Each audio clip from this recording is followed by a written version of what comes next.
Call the meeting to order. So, welcome everybody. This is our June meeting, and then the next meeting will be in November, so we won't be seeing each other for a while, but I think I'd like to start with a roll, and then we'll proceed to getting a little business done. So, I'll start the roll. My name is TJ Tsoukalos. I'm chairman of Blue Ribbon and at-large rep.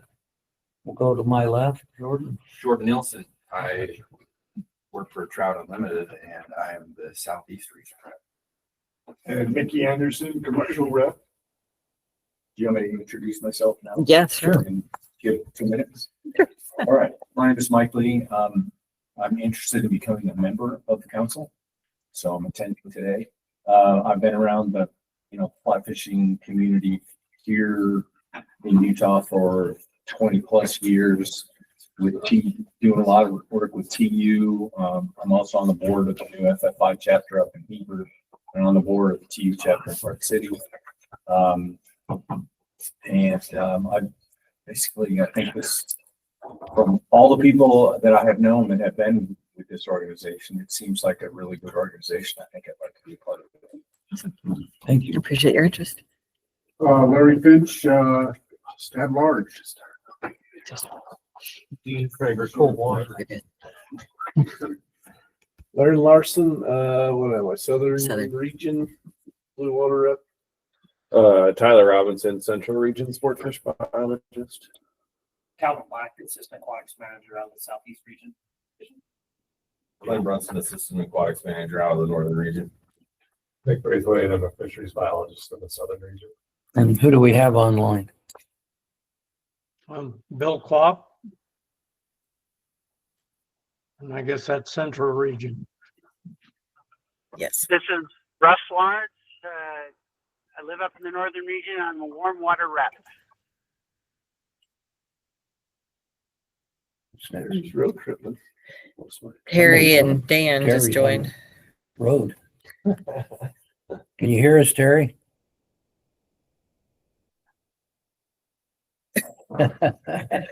Maybe not. Okay. Can you unmute and just introduce yourself? Yeah, we can hear you. There All you right, go. awesome. Okay, you want to introduce yourself? Terry Hill, I just represent the average fishing population. Dan Hill, and I'm a Northeastern rep. Awesome. Thanks, guys. And then we have Josue. How's the fishing? Hey, it turned out really good, even though the water's high. We figured it out once we got all the moss down the river. Beautiful weather. Thank you. Nice. All right. Anybody else? It's Josue. That's the only one. Oh, Josue Hernandez, Okay. Northeast Region Sports Fish Biologist. about it. Yep. Got it? All right, thanks. Next order of business is approval of November and March minutes. Has everybody had a chance to look at those? Oop, we have one addition. More. Oh.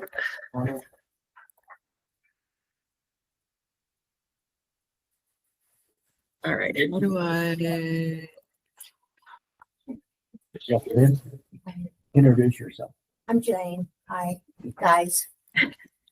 Jane, last name. Guys, G-U-Y-S-E. Okay. You're right in your position. You want to state that? Oh, Jesus. I think I am a cold water rep, All right, right? very For nice. Yeah, the you region. replaced Rich. Yeah. so Okay, cold water. awesome. All right. Sure, but- Good enough. All right. Has everybody had a chance to look at the minutes? Are any changes that need to be made? So we're looking at approving the minutes of November and March. March was our joint meeting with Habitat, wasn't it? And then we had our meeting Yeah. afterwards. So the November, I did make a few, I think they were all minor changes. Based on my notes that I had taken. So yeah, They were all just, These are the corrections. yeah, they were all just minor clarifications. Just right. So there were some issues this year with the Army Corps permitting, not the Army Corps committee. So it's like little things like that. Nothing substantive. No, I don't think there's anything substantive. Anybody want to make a motion that we accept the November minutes with the So- amendment? So Who is moved. that? This is Bill Klopp. Okay. There's move. Have a second. I'll second. Okay, we've got a motion and a second. All in favor, say aye. Aye. Any opposed? Good enough. Minutes are approved for November. Okay, let me switch over to the March one. Share this tab instead. That's so slick that you can just switch over to the sharing a different tab.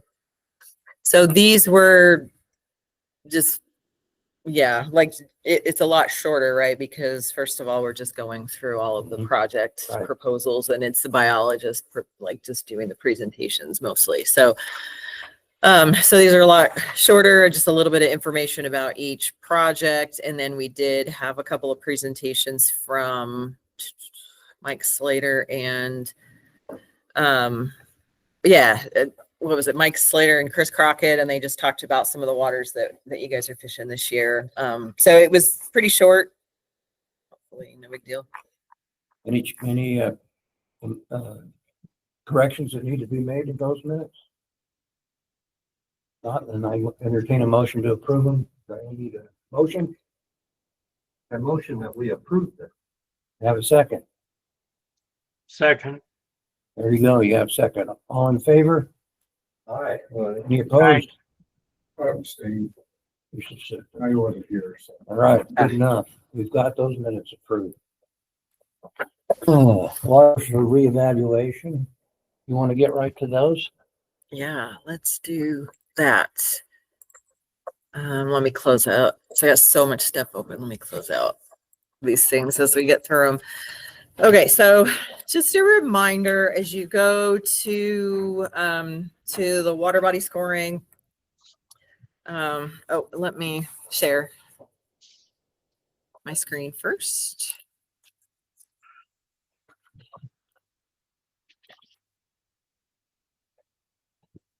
Okay, so as you go to score the water bodies on the Blue Ribbon site, again, if you lost the link, you don't know where you saved, you can't find it, whatever, just shoot me a text or email or something like that. Someone wants to join. Do I need to go back and let him in? Okay, there's Ryan. You want him to introduce himself? Okay, we got what? Ryan Newman's joined Yeah. us. You You there, Ryan? Can you hear us? Yeah, I got you. Sorry for being late, guys. Awesome. No worries. Okay, so I was just going back to the Blue Ribbon site, just reminding you, you can get the link for me if you need it. The water body scoring tab is where you're going to want to go. You can, I'll turn it over to Tyler here in a minute to talk about this document that we've put together that Tyler's been adding to. So that's the 2025 waters for review. So if you need that reminder, there's some access information. And then do what? Share that screen. I'm sharing. Yeah. Oh, shoot. Thank you. Keep me on my toes, man. So yeah, now all of you online should be seeing the document 2025 waters for review. And yeah, so if you follow the link, it'll take you to our Utah Fish Planner. And then organized activities, trips. We've got some work coming up on Utah Lake, July 14th through the 17th. And then there's some stuff going on at Strawberry. There's always something going on at Strawberry too. So the contact information is there. These are all on the volunteer page as well. Just if that's what you typically access. All right, going back to the water body scoring page. The scoring criteria is here.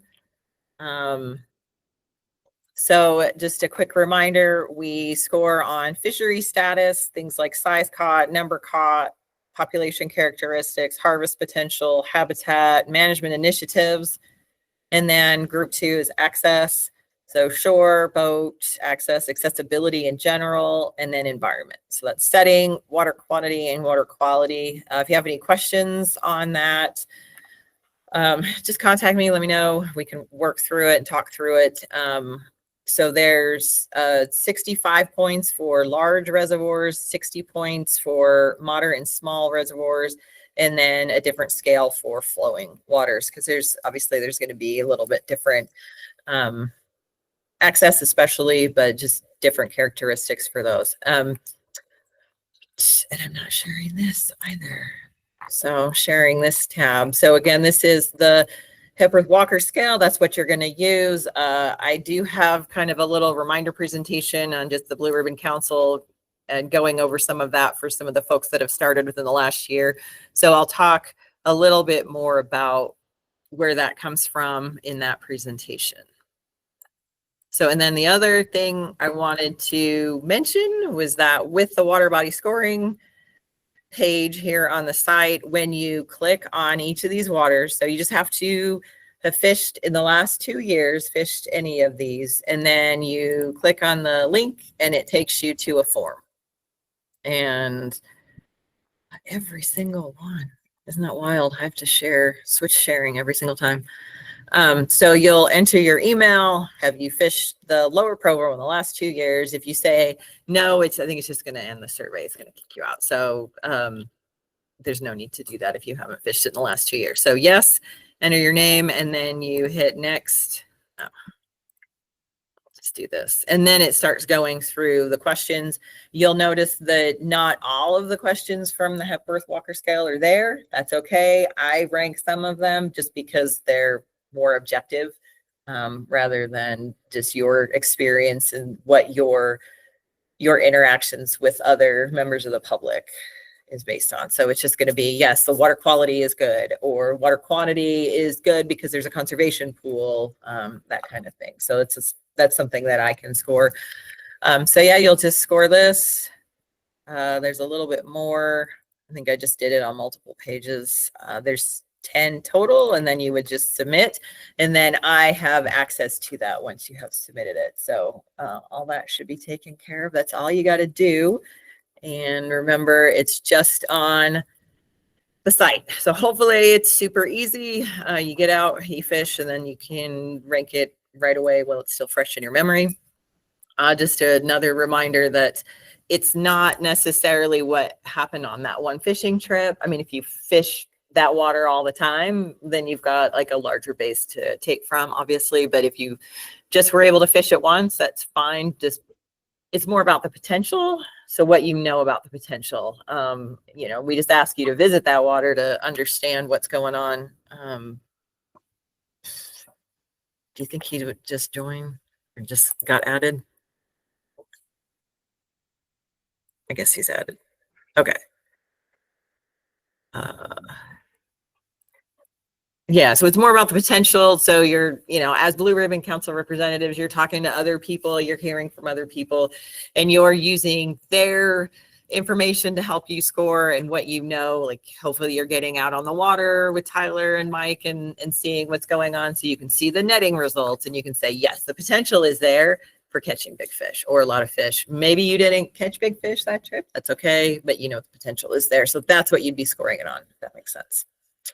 Do you want to talk about, let me stop sharing.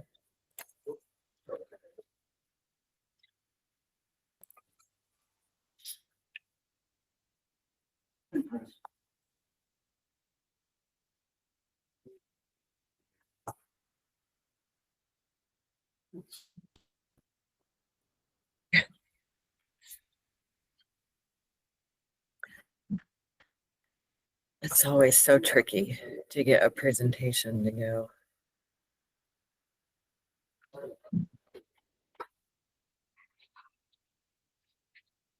I think it's just sharing a different screen.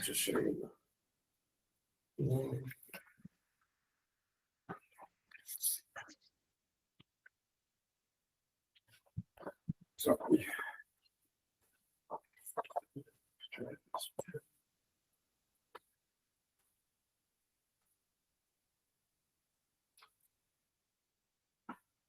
There we go. Okay. Nice.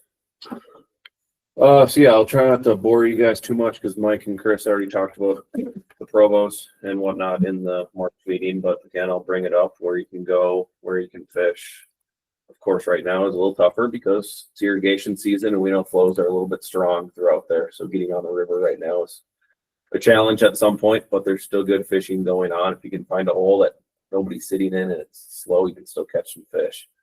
But again, right below Jordanelle down through the river roads and Legacy Bridge, that's our Provo or our Blue Ribbon stretch. A little faster water, of course, because it's right below the dam, but still fishing pretty well from what we've been hearing. Of course, not a ton of reports right now, but get out there and fish and you'll catch some nice fish. I've even seen some guys that are starting to mouse and fish at night already throughout some of those stretches. And Caitlin's dead set that if you throw a frog, you can probably catch some brown trout too, because of all the frog surveys that are right next to the rivers. So go do something different, catch some big browns on the middle. Lower Provo, of course, below Deer Creek to the Olmsted diversion is our stretch. Good news-ish, the new boat ramp that is going to be completed soon is going to be completed very soon. I think they're paving this week or next week, we've been told. And then they'll open it back up to get rafts and everybody floating back down that river. It'd be nice to have a legit boat ramp and actual parking that's not dirt and sketchy rocks you're walking through. They've spent a lot of money on that. And it's looking really good. I don't have an updated picture from last time I drove by. I've been at Little Dell every day of my life for the last couple of weeks is what it feels like. But we've been told it's happening, but again, construction delays, like we all know, are pretty consistent. They're supposed to be paving it very, very soon. So you will be able to float that whole stretch of the Provo again with a nice ramp. And what about the takeout? The takeout spots, Mike decided not to modify them as much because UDOT did some work clearly after they heard we were doing stuff, but we're trying not to make them as nice as the put in, try to deter more people, and they're still accessible. It's not some glorified stair steps or a boat ramp to take out.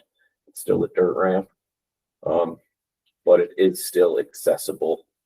There definitely could be potential if people are interested to really develop that, but it still is a battle with UDOT's control of the trails and what their projects are doing. So we didn't want to go too far into that. You're talking about like the takeout of Vivian? Yeah, down by Vivian. Or else the other known one is by Sundance there, the corners. Right. Well, the other one that I've used mostly is further down, almost to where it ponds up from Homestead. Okay. Yeah, we right past the tubing place. Yep. We've never thought about that one. Maybe Mike has in the past, but our focus, that Blue Ribbon proposal last year was just kind of that Vivian and Sundance area. Yeah. We do know a lot of people use that lower one. Well, if you're using a trailer, that's the better one to use. Yeah. Just gets questionable with high flows and going under Vivian with the bridge. So that's why we kind of stayed above that, just knowing that springtime runoff when a lot of people floated is you got to get out around that bridge anyways. So that's where a lot of people tend to take out is. But yeah, we haven't heard many fishing reports on the lower. Maybe Ryan could talk to that or whoever else has been up there. But last year we had a ton of cutthroat getting caught, which was really nice to see. Probably just coming down. Yeah, sure. I'll give you a little update, and then also too with the Tyler with the paving. So they paved yesterday. Oh, they did. They striped the they were striping the parking stalls and everything, and people have been using the put in ramp for about a month. Yeah. I don't know if you know, they seem to put like two what I would call like pylons right in front of the ramp. I don't know if they wanted to make it like a true hand launch or whatever, but yes, some people are a little grumpy about that. But it's been working great. And then most people right now are just getting out at the trestle because you can get, a trailer down right by the trestle and kind of flip around. And most people are just doing that, getting out of the trestle. Some people are getting out at the tunnels. And then, even fewer people getting out at Vivian. So, but yeah, the fishing's been absolutely fantastic. So was out this morning. A lot of PMD nymphs, sow bugs. So yeah, fishing's great. Flows have stabilized. So yeah, it's go time. So Good. But yeah, but there is pavement in there, and you can. I should have took a picture this morning. It looks really nice, and they got all the lines painted. And then I think they're gonna pave the other side where they were detouring everybody, and then so they can start using their their loop. It looks like they have like a one-way loop that they're gonna do. Yep, it's gonna be nice. Yeah, we were told there was maybe going to be a minor shutdown when they paved and finished up some stuff, but clearly if they paved, probably low chance that it's going to be shut down again. Relating to, maybe Trina will talk to this as well with funds, but we were unable to get a kiosk completed due to construction delays. We didn't want to do anything until they were ready for us to put a kiosk in. And now that we're 2 weeks away from fiscal year end, it's just not going to happen. So that will hopefully, that might come back on a proposal next year, or if we can find different source of funds to get a kiosk and utilize that money to some extent if possible. But they were running behind schedule, and we were kind of waiting on them in order to make a kiosk purchase and get it in there. So that project did not get completed this year. But we still want to get something in, and I'm sure you guys still want something to represent that fishery and the high quality and what you guys have contributed to Lower Provo. So expect to see a proposal or another kiosk or something in the future, maybe next year or the year after, if we can't find funds somewhere else. So I'll give you a quick data. I'm not going to bore you with too much data today, just because I'll be talking to you all in November when we're reevaluating this stuff. But Mike had some Provo River results. Numbers are very similar to what we've had in the past. High density of fish per river mile, and the average length is very stable. This was in the middle Provo from our sampling last October. Really good. Everything's still doing well, even after high flows, pushing fish into the lakes and doing stuff like that, really changing the river. It's still fishing really well, and there's still big fish in there. Still a lot of fish in there. So we'll go through more of the data in November, but again, this is some stuff Mike put together the other week for a presentation. So yeah, John. So I saw Mike give this presentation last week, and I'm curious as to why we're comparing ourselves to Wyoming. That'd be a question for him. I haven't had time to go through that. I think that's just a blue ribbon qualification for Wyoming. And well, I've not made it a secret that I don't like the Hepworth Walker scale. Yep. And I do like using hard data that you guys collect to be the main driver behind blue ribbon classification. I mean, access and everything does need to be a part of it, but I think we are weighted too heavy on that side. So I just think it's interesting you guys put that up there. Sure. Yeah, I'll talk to Mike about it and see if I can get a better explanation, but I just pulled this right from his. I think he was just trying to say, hey, like we're well within the criteria that other states set up. Yeah. So yeah. Moving on, Jordanelle. Jordanelle is a whole state park, so you can access it at all corners and fish wherever you want on that reservoir. They just finished a year and a half ago the Ross Creek arm in the north. A lot of pavilions, good day use entry, good shoreline access for high water, and a spot that might not see as much boat traffic in the way. So go utilize that area. It's getting probably a little warm right now and still boat traffic, so it might not be as fishing as good as it will be in September, October. But we have our electrofishing survey is up on that stretch, and we got a ton of rainbows in the springtime that inhabit that area. So we also stock our tiger muskie up in that corner as well. There's opportunities up in the Ross Creek, and that's at this top arm way up in here. The main Halstone has 2 ramps. That's the main state park area. The main boat ramp is a big 4-6 lane boat ramp, but the only issue is it's the biggest boat ramp for all the wakeboard boats, so it gets a lot of use, and sometimes parking is full by 10, 11 a.m. on a weekend. So just be conscious of that there is 2 different access points, a small watercraft ramp on the south side. A lot of people can fit their fishing boats in there, or the rocks or the rock cliff side there on the Provo arm. During high water, which we've had, you can still get a lot of boats in there. That's the old road that went through there. That's still a boat ramp. And that's where a lot of people tend to fish as well, because it is our no wake zone. So you'll see a lot of paddle boarders, float tubers fishing that stretch, and you can catch everything over there. Guys will troll and they'll catch. Well, we had a 24-inch wiper get caught the other week from a guy trolling on his float tube. I've even heard guys getting limits of kokanee in that stretch as well, trolling around on float tubes and kayaks. So it's possible to get all the species. It's mostly known for the rainbows and browns because you got the Provo River inflow there. But given that it's a no wake zone, it gets a lot of angling pressure and a lot of floating pressure, but you avoid the wakeboard boats. The kokanee fishing has been really good the last couple of years. We haven't heard many reports this year, but a lot of that occurs right where the Provo arm reaches the main lake. You get down there on a weekday and you look out and there's about 15 boats fishing this stretch, and they're all probably doing the same thing and following each other. But it's been fishing really good for kokanee. We've been impressed, even though we've had less stocking numbers in years past. So clearly there's some natural recruitment going on, and it's been doing pretty well. Like I said, big wipers can get caught there. They're a little more easy to target in September when they're schooling. That's when a lot of guys will go out and look for schooling fish and target our wiper then. Other than that, it's very incidental catches some bass anglers have. Kind of like our muskie, our tiger muskie have been coming along the last couple of years. We were about ready to get rid of them and just quit stocking them. And then we had 6 fish get caught in a month last June. But right now is the time to fish for tiger muskies if you want to get out, and a lot of people do that right around the main state park.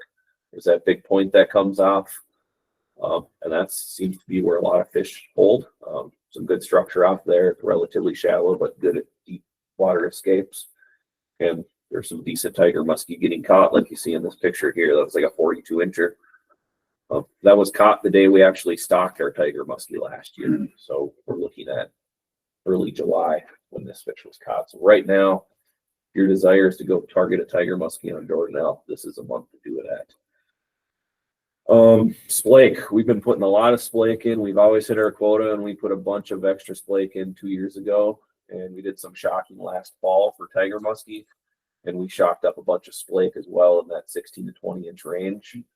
You're not going to go catch 20-pound splake up there yet. Maybe there's a chance, but there's a lot of opportunity for that shoulder season fishing when boat traffic's a lot lower. And those splake pull in shallow. A lot of guys catch splake in the fall, but they're actually catching them rainbow fishing in the spring too, which is really nice to hear. So go take advantage of that. Just a lot of different fish to fish for. Smallmouth wiper, tiger muskie, kokanee, rainbows, browns, the whole 9 yards. It's a different opportunity, and you don't have to fish during the busy times of the year, which are July and August right now for the boat eat season. So any questions on Jordanelle or Provo that I've talked about so far? I have one question. Bill. This is Bill Pop. Do you know, or what is the process for establishing additional no wake zones, for example, up around the Ross Creek area?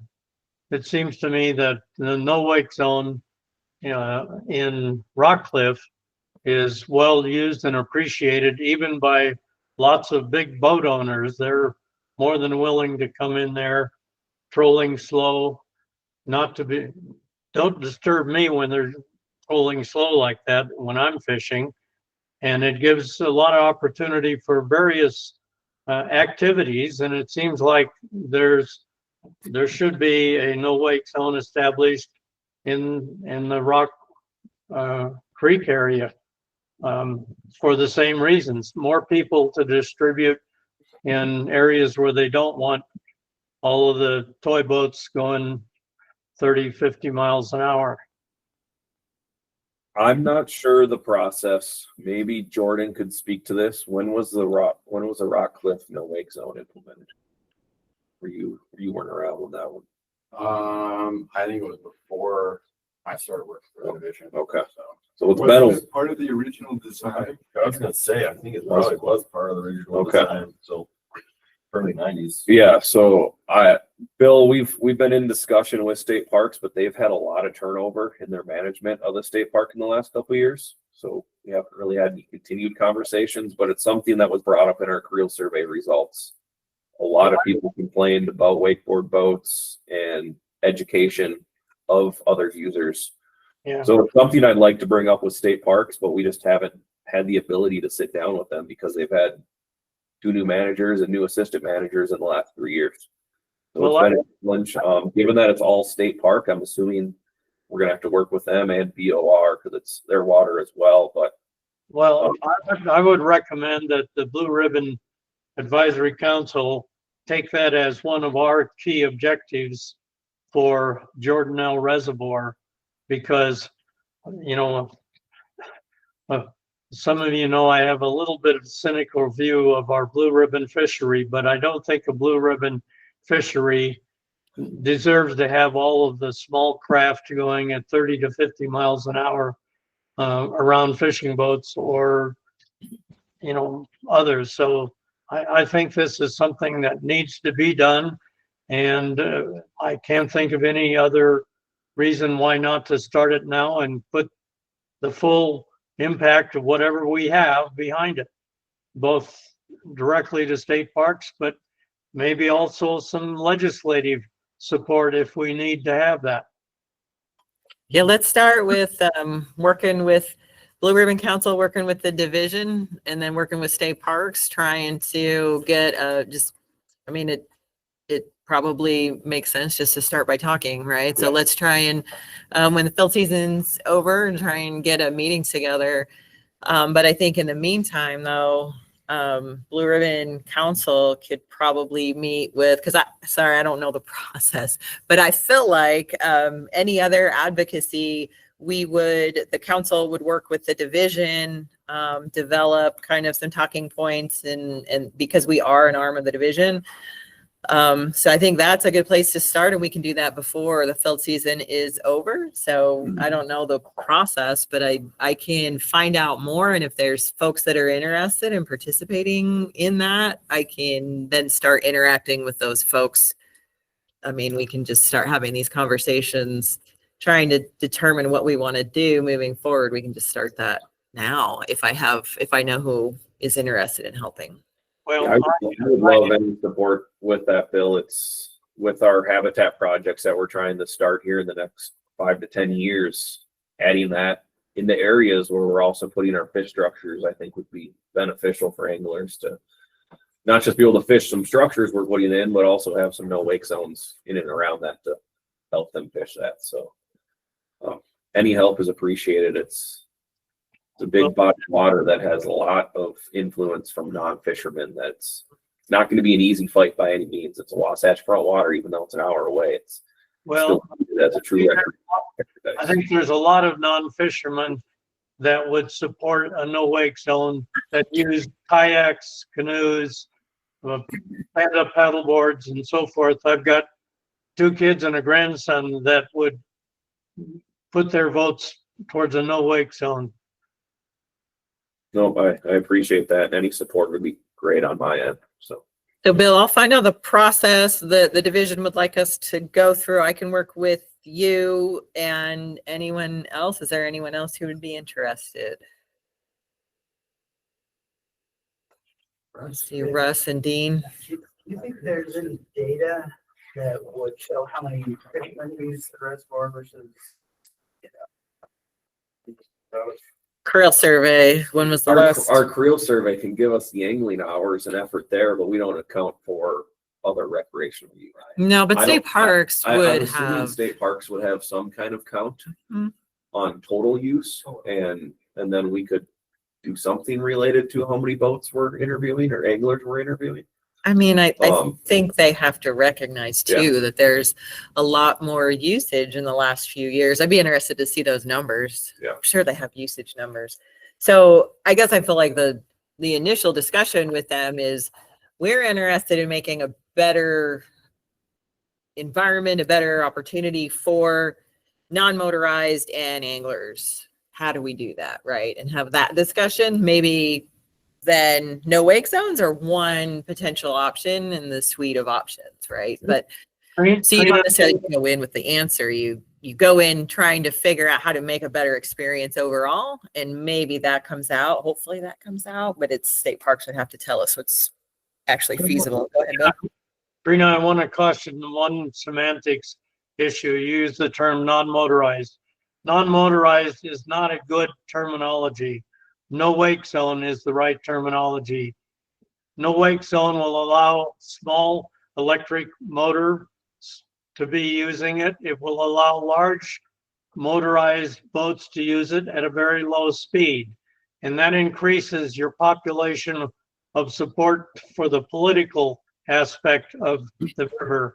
Non-motorized makes it much more narrow and reduces the support that you would otherwise gain. And in addition to that, the data associated with the moderately small no wake zone in Rockcliffe can support that similar usage patterns would exist for a similar designation in the Rock Creek day use area. So be careful on that use of non-motorized.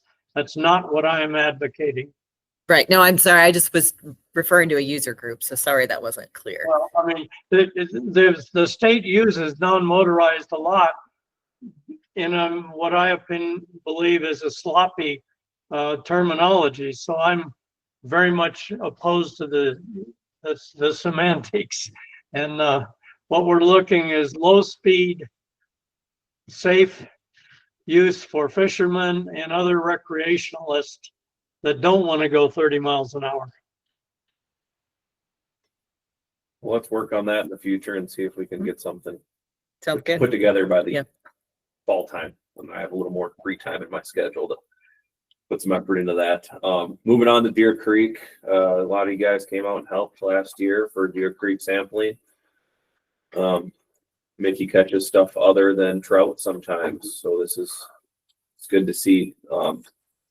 But yeah, we had some really big walleye in Deer Creek. I think I went through some of those numbers last November, but I'll get more in depth come this November. But along the access points, a lot of it's state park as well on that west side.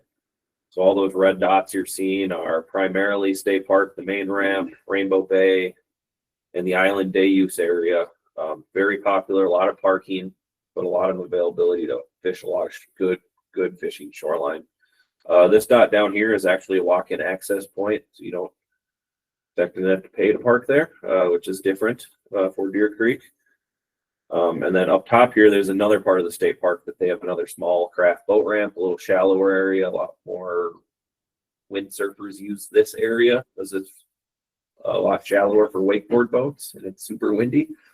But again, Deer Creek's got a lot of access. Even down here on the corner, if you want to put in a little effort to walk, you can park on the Provo River Trail and walk up the railroad tracks over here. And it's some of the best fishing on the reservoir. It just doesn't see a lot of pressure. And a lot of guys walleye fish there in the fall. So it doesn't get a ton of pressure, but that's where a lot of good fishing actually occurs in some of our bigger fish.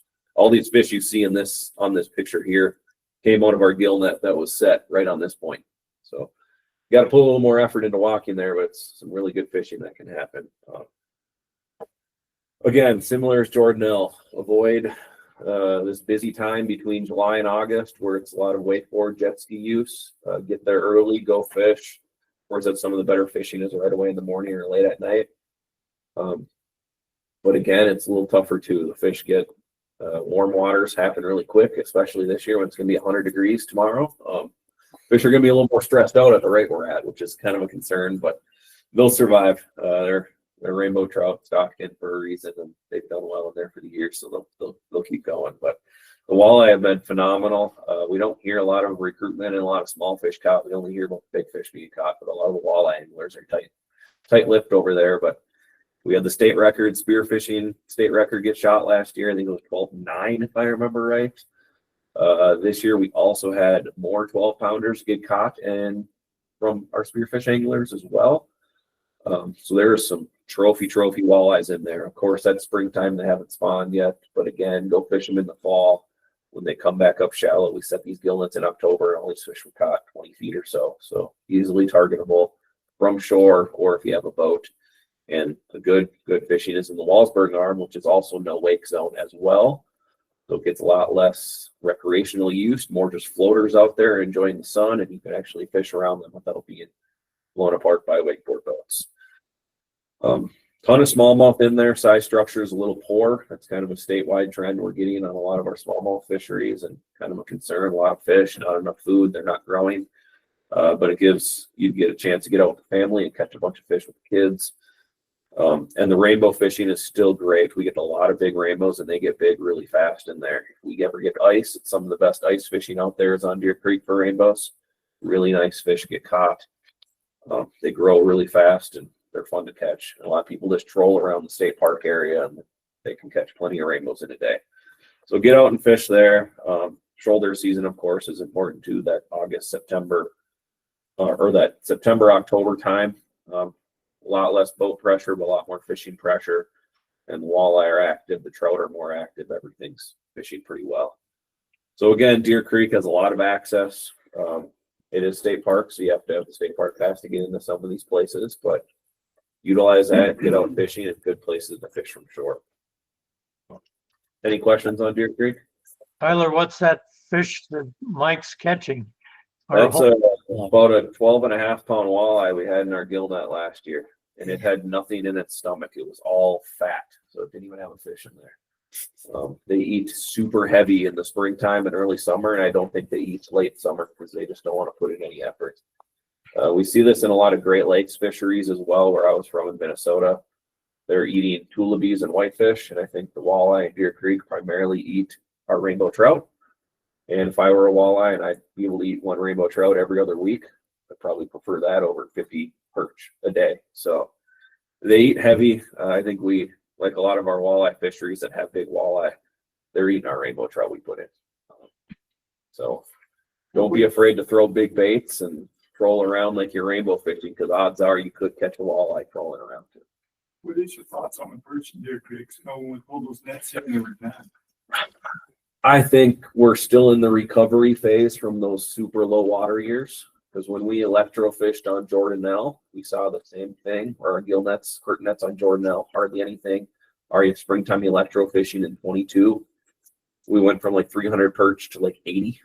And again, we had good water now. So now we're getting fish. When we did fall shocking on Jordanelle last year for tiger muskies, every bay we went back into was just balls of perch. You couldn't even see the sand bottom. It was just larval perch everywhere. So I think this high water the last 2 years is going to be really good for most of our fisheries in the state because their food source is coming back. But again, our perch numbers, Yuba, Jordanelle, Deer Creek, are all really low right now. But I think they're rebounding to a point where next time we set our nets in these places, we're going to actually see those perch again. But we just only had a year and a half to recover when we put in those gill nets last year. So they weren't big enough to be caught for the most part in our gill nets. But I think we'll see better catch rates of them coming up. Just as long as we keep this high water, which we've had for a couple of years now. So I think there's still some in there. But when you think about it, we're setting 8 gill nets in Deer Creek that are 125 feet long. It's a lot of water to only have 8 gill nets in. So we're not going to get everything. And next spring, I think I'm electrofishing in Deer Creek or the following, and that'll give us some better estimates on how the perch recovered. So strawberry, Wes and Alan have spent their time on strawberry. I can talk to it as much. Bill can probably talk to it a lot because I know he spends a lot of time up there. But they put a lot of time and effort into that, and I don't get to spend more than 2 days up there with them typically a year because I got a bunch of other stuff I have to do. But a lot of access on strawberry. Of course, we're going through a lot of changes right now with land transfer and road transfer between Forest Service and the county, and seeing where that's going to line up. And now you're going to have your national parks pass to get into some areas. So that's changing stuff a little bit, but it's still very accessible throughout the whole reservoir. A lot of good marinas for your boats and a lot of good shoreline opportunities. Right now, I think we're sitting at like 96%. So you can fish from shore without having to walk too far down to the bank. And it normally fishes good from the shore year round. A lot of guys fish it from there year round and they do plenty fine. The kokanee fishing has been really good this year. Alan and Wes were a bit worried after their curtain nets last year. Just numbers were really down. But everybody's been raving how good the kokanee fishing has been this year, which is good to hear. A lot of fish, some big fish even mixed in, but it's been fishing really well. Same thing with rainbows and cutthroat. They have more rainbows in there than I think they expected to have. But a lot of these fish are in the 3 to 5 pound range too. So there are some big rainbows getting caught right now. and the cutthroat. There's a lot of cutthroat being caught as well. It's been a great start to the year on strawberry. Everybody's been happy with it. A lot of fish and some big fish mixed in, which is good to hear. Tyler, Bill. let me just inject. The fishing at strawberry is terrible. John and I only caught 58 fish on Monday between us, and on a short day. So it's just not worth hardly going there unless you want to catch a lot of fish. So yeah, it's like Bill said, and that's a good day. Anybody can catch 50 some Don't fish. fish with Bill, and It's you might catch 100.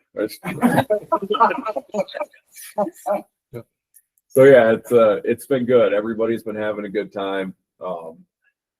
And the other interesting thing is that the standard cutthroat was 19 inches plus or minus a tenth of an inch, I'm sure. They all seem to fall in that category. I think each of us only caught one fish that you'd call scrawny, in the 10 to 12 inch range. But it was just a beautiful day out there. Good. Yeah, I don't have any data results from them. I told them not to bore me with that, but I helped them once with their gill nets and curtain nets this spring. And one of our curtain nets they had out had 20 or 30 juvenile kokanee, which was good to see that there's a nice batch of recruitment coming in, whether that was our stocked fish or natural reproduction. We didn't have the markings or anything. I pulled a bunch of otoliths for them to figure out what class those were. But Alan was really happy to see a bunch of kokanee come out of one of the curtain nets. And then those gill nets we had were starting to fill up with crayfish, so they decided it was enough of gill netting because they don't want to deal with a bunch of crayfish yet. But we had a bunch of kokanee in those gill nets, so it's always sad to see some nice kokanee go to a gill net, but that's part of our job. Mike helped out earlier in the year, and they had one that broke the slot, so it's really good to see a big cutthroat come out of there. But yeah, it's no walleye, so we're in the clear there. They haven't got the results from their eDNA, but odds are they're going to come back negative again. So I think we're in the clear for walleye on strawberry, and Alan can not stress out as much as he's been stressing out the last couple of years. But these are my coworker, Caitlin. She's our native species bio in aquatics. She was up there 2 weekends ago, I believe, and they were even catching fish on hoppers, dry flies out in the middle of the lake. So you don't just have to troll stuff around your tube. You can get a little dry fly action going sometimes too. So take advantage of strawberry while it's fishing well and get out there and catch some big fish. We are starting our creel survey. I believe they're doing a year-long creel survey, right, Trina? Is that what they're doing this year? If there's ever funding. If there's ever funding, they're expecting to do a year-long creel survey. So unfortunately, those results will not make it to the evaluation period. Right. They'll be able to get some somewhat results from what the creel clerks and the techs have been seeing, but we'll get some more information on catch rates and fish size and whatnot. So Utah Lake. I know Chris talked. Excuse me. Yeah, go ahead. I was going to interrupt you earlier. Access at Strawberry. Yeah. Okay, we carry 2 parts passes and we still have to pay to launch at a remote ramp still. Mm-hmm. Okay, I'm told that the Forest Service is going to take that over and that we won't have to be paying that anymore. What is the status of that? I don't have a good answer for you at that moment. I don't know if Alan's talked to you or if you're more versed in that. Alan's had a lot of discussions between Utah County and the Forest Service. They have had multiple meetings, and it's gone back and forth a lot of ways on how it's going to be, where it's going to be. So I can provide that update come November, or get a hold of Alan and see what he has an update for me and email you all. But that's the best I can give you an answer right now. Okay, I'm not real happy with that concessionaire up there either. I'm doing more maintenance on some of these ramps than what I see their people doing. Yeah. I mean, we're picking up trash and everything. When we're paying that kind of money, we need to see more people out there taking care of this stuff. Yeah, I'll talk to Alan and see where the last conversations have led and what the Nationally speaking, the concessionaires are getting a black eye. We're learning from Crater Lake National Park what's happened. We're learning from Lake Powell, all the millions of dollars that have been lost there from bad management. So, yeah, we want to know. We'd like to see Forest Service back in charge again. Yeah, like I said, I'll get a hold of Alan and Wes and see what else they can provide. I'll send it to you guys. Utah Lake. That's water that's new and we're up for evaluation this year. Ton of access points, a lot of great access points given it's in the valley. The Utah State Park is probably the best place for boats and shore fishing and everything you need there. That's over there, of course, on the Provo side. But there's this boat access all the way on the north side up in Saratoga Springs and some more primitive hand launched sites down here on the south that get a lot less pressure if anybody wants to make the jaunt. But there's a lot of different access points throughout the whole lake. And since that lake's been high, it's really easy to get to it right now. And it's been fishing really well for catfish. Crockett is out there at least once or twice a week. And he's catching 9 to 12 pound catfish pretty much every time he goes out. Well, right now they're getting into the spawn, probably peak spawn right now this week, next week. So go fish the rock jetties around the state park. The rock jetty that's just south of the airport is a popular area for them to spawn. And you can catch some really nice fat catfish right now. So of course, there's more than just catfish too. But again, there's just some of the easy walk-in access points. Mill Race is probably one of the more popular small watercraft. Even guys are putting in small boats there as well. The water's really high right now, so you can even paddleboard in some of the flooded wetlands. And we got guys actually targeting carp with the fly rod in that area, which is getting more and more popular. But it's a good area because it's super shallow. It's typically out of the wind, and you can see the carp backs over the water because they're coming up to spawn right now, and they're actually on the tail end of their spawn for the most part. So where did you say the carp are right now? They're everywhere. You go on Utah Lake, you're going to see spawning carp, but that Mill Race area is right here on the far right side of my screen, this black dot. It's right off I-15. So if you're heading towards Springville, just south of the Provo Center Street, you'll see the lake right off I-15. And that's Mill Race there. And it's called Mill Race. Mill Race. Mill Race. Race. Yep. Okay. So it's a big channel out to the Provo Bay area. And right now you can put almost any watercraft in there because the water is so high. But typically the water recedes and it's more so a floaty area. And guys will fish from shore. The white bass run up there. The white bass are working their way back out to the lake. We missed the white bass spawn this year. But still a lot of people spend time fishing there year round. I have to say, there are people who would like to see carp beat game fish. I have to say it over and over again.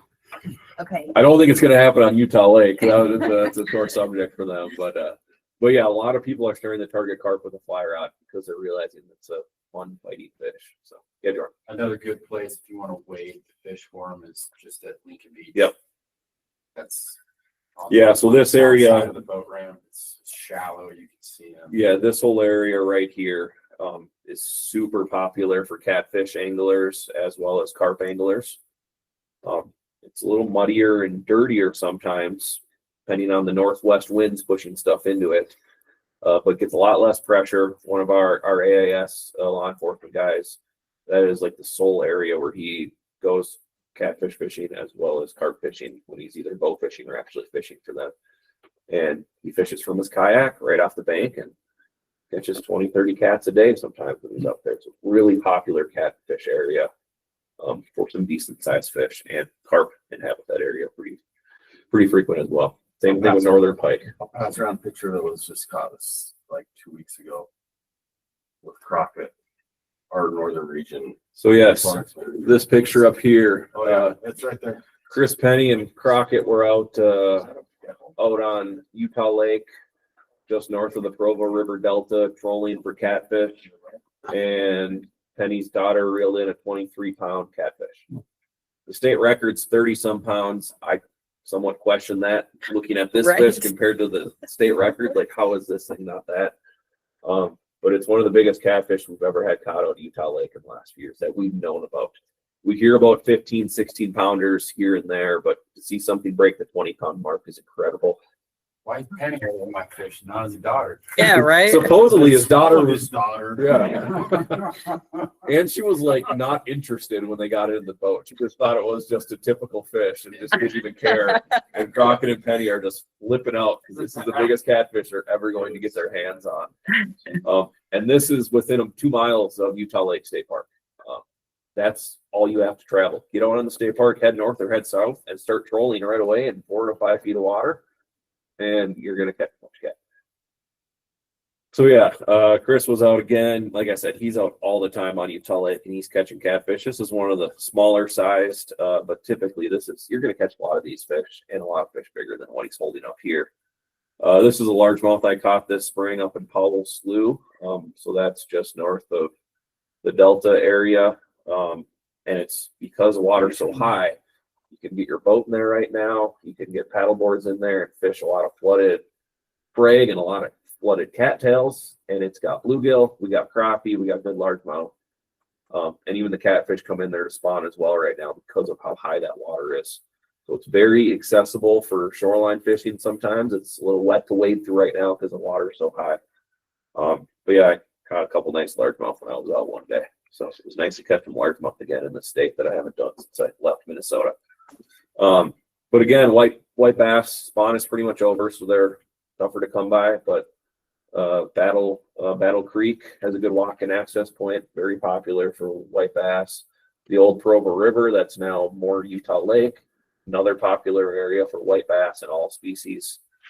But again, Utah Lake is really catfish right now. This is the time to go for catfish. So if you're looking to get out and evaluate the system, I'd highly recommend going to Utah Lake within the next few weeks. And you can fish from catfish wherever you want and catch catfish. I bet if you got hold of Crockett.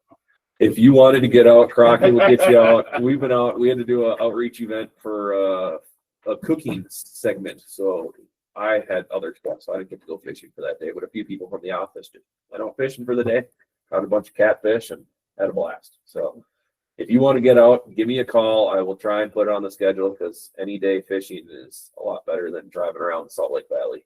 Sunny cutthroat. No offense to the cutthroat, but I-15 gets old after multiple days. So yeah. Are there still consumption advisories on Utah Lake? There is. I think it's 1 or 2 meals a month, I believe. We are collecting fish during our trap net survey this year that we're going to be submitting to DEQ, so they will have updated stuff from what we got them last year as well. But I believe last I saw was 1 to 2 catfish a month. But some of those recommendations are not significantly higher than what you need to get at Jordan. So Utah Lake, you can eat fish from Utah Lake. It's not a dirty water by any means. A lot of these ponds and lakes do have recommendations that you just should eat fish every day of your life from between Jordanelle, which is high elevation clean system, to Utah Lake, which is stuck in the valley. But yeah, check the DEQ site if we want more updated That stuff. seems to be targeted like the smaller ones that Crockett's or Crockett's hold close to 2, 3, 4. Yeah, they're going to be. They're a lot more, and Mercury because they haven't been in the system as long. And Yeah. Well, you trim them lines. PCBs. It was the Yeah. consumption factor. Yeah, Larry. Any visible results of, since they flooded that Delta area, or there's probably any, hard data on it, but can you see any changes in the water around there? Or? We haven't. I haven't talked with Utah Lake Authority or any groups that's working on that, but they have been advertising that stuff has cleaned up. I think part of that just has to do with this high water we've had all over, and it's not getting as warm. There's still algal blooms going on, but they haven't been as bad as they were 5 years ago.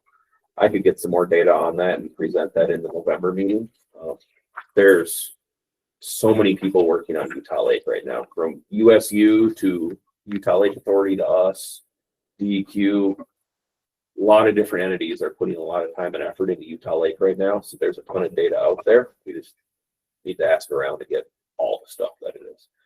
We have a management plan that hopefully will, I don't know if it's going to go through RAC or Wildlife Board. We haven't decided on that, but there is a 122-page management plan for Utah Lake that we're implementing with our partners. Utah Lake Authority has their own as well, and I think that's already passed in public, and you can go find that on their website. But the Division has put together a management plan.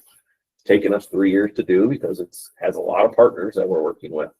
But hopefully that will be completed by the end of July here. So, and that has some of the data as well that we've doc from Utah State and stuff like that that I can pull some stuff from in our November meeting. So,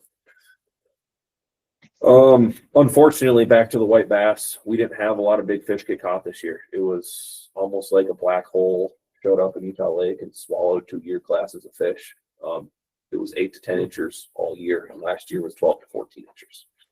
So it was kind of an unfortunate fishing year. A lot of people were disappointed because they were spoiled last year with 14-inch white bass getting caught all the time. But there were still a lot of fish getting caught. It was just all 8 to 10 inches this year. So a little different, and we honestly don't know why or how. You just lose 2 year classes maybe, but it's been kind of an odd year for fishing on Utah Lake for the white bass world. 24-pound cats. 24-pound cats might be all our white bass. Who knows? Eating one of those every week instead of, chasing a whole bunch of 10-inch. Exactly. So yeah, we'll go through a lot more data in November, and I'll bore you with all the numbers. But get out and fish. It's prime time right now in Utah Lake. So that's all I had. Anybody got any other questions for me on what waters we're evaluating and when to get out? If you want to come fish any of these, contact Mike, Chris, or myself, and we'll find some time on our schedule to get you out on the water. Even if you just want to get out and sample randomly, we have our carp management going on right now. We just started last week. So we're removing carp from Utah Lake in-house right now with baited box traps. It's a very interesting process to see. It's very hands-on, and you don't need waders because you're better off just swimming. You're going to get that wet playing with that many carp. Or you can head out with Andrew. He's our Utah Lake June sucker biologist. He's on the water every day. And he handles more of my sport fish than I ever get to handle because he's sending stuff for June suckers and handling them. And there's going to be other species that come in there too. So if you want to get out on the water, there's no shortage of opportunities to get out on Utah Lake. If you need to get out on Jordanelle, Deer Creek, the Provo River, any excuse to go fishing, Mike and I will take you up on that. Get you guys on the water. So, Tyler, I'd like to compliment you on your PowerPoint slides. They're very professional and informative, and I'd like to have a copy. Thanks, Bill. I can share with Trina, and we can either get it on the website or. Yeah, I was hoping you'd Yeah. share it with me so I could Yeah. put it on the site and I could send it out after I get it up too, just so Thanks, everyone Bill. has it. We'll move to next. Yeah, just under regional updates. Who you want to start with? Who's in a hurry?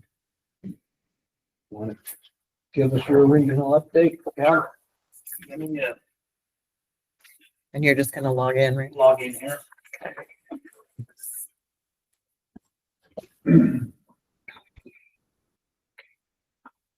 We need to get some hook and line anglers catching those walleye at Deer Creek.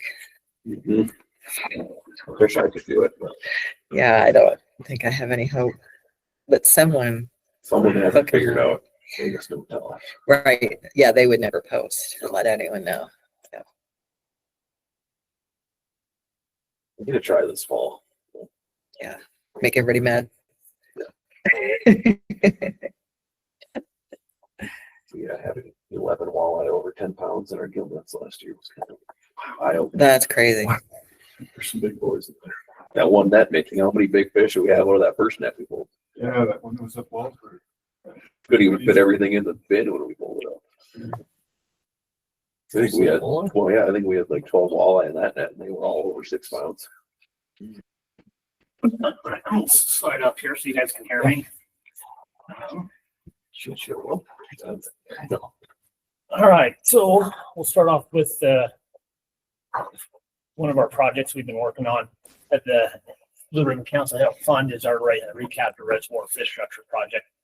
I got sick in August or in April, so we didn't get a chance to go down into the reservoir and put these in. But so late May, we had 25 volunteers show up to our office on a Saturday, and we constructed all 175 of our structures. We have 3 different types. Spent a few hours out there putting them all together in 90-degree weather with great time out there on the asphalt. But you can see we have shrubs and towers and trees. We have 6 days of a warehouse that's filled up like this. So we're going to be spending a lot of time the rest of this month and this summer running these structures down to recapture. So originally we were going to try to get them out in the spring. We're at about 50% capacity right now on water levels of recapture. They had a real bad snowpack. So we're going to hold off till later in the fall when we're at the lowest so we can make sure these go into areas where we're not going to cause any boating hazards or anything like that, and make sure they're going into the best places for, low water habitat for our bass and the crappie down there. So Sweet. first part of May, we were able to do our spring gill nets at Schofield. You can see some of our staff happy holding some nice big cutthroat out of the reservoir. Very pleasantly surprised on how things went. We were one of our best years on cutthroat in our gill nets. In the last 20 years, this is the first time we had more cutthroat than Utah chub in our nets at Schofield. Really nice fat fish. Fish range from 12 inches up to 21 and a half. Average size was just under 17 inches and 1.5 pound fish. You can see the graph there. A lot of fish in the slot limit. We do hear some larger cutthroat being caught outside of the slot, but a lot of fish, even right now, are still being caught in that 18-inch range, 17-inch range. Talked to some anglers just last week. They were out 30 feet of water, just sitting dead stick jigging. They ended up with 60 some odd fish in a couple hours, just jigging cutthroat and rainbows on the middle of the lake. And just one of those great times of year to be up there on the reservoir. Our cuts are doing so well, and that's because our chub numbers are down. We've been able to really suppress them. If you look at the far left graph or table, we reduced our chub rate catch rates down to 15 fish per net night. That's the lowest we've ever encountered. You can see where we started at 357 chubs per net. We're down to 15. Our management goal is to keep it under 50 and try to maybe even keep it closer to 25. And you can see we're getting really close on spring and fall catch rates to doing that. So the management plan is working really well. We still see, plenty of chubs in there, but you're not catching them like you used to. You might catch one or two when you catch 30 or 40 trout. So they're in shallow right now, spawning. And so if you go up and fish, you're going to see a lot of, smaller chubs and shiners in shallow. But it's just the time of year where they all congregate to spawn. But it's working well. It's producing some really big fish. We had 10 tiger muskie in our gill nets this spring. 2 of them were over 40 inches. We had several at 38, 39s. This big guy was 19 pounds, and that's the 14.8. We were able to release it. You can see the one in the back corner behind me. That's another one we were able to release. So a lot of the big guys we were able to turn back and let somebody else catch for another day.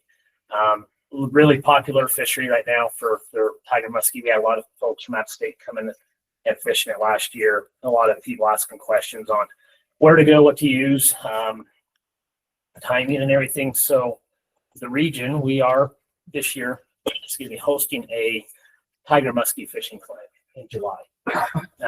We're hosting it at the historic public school up in Schofield. It's now kind of a mining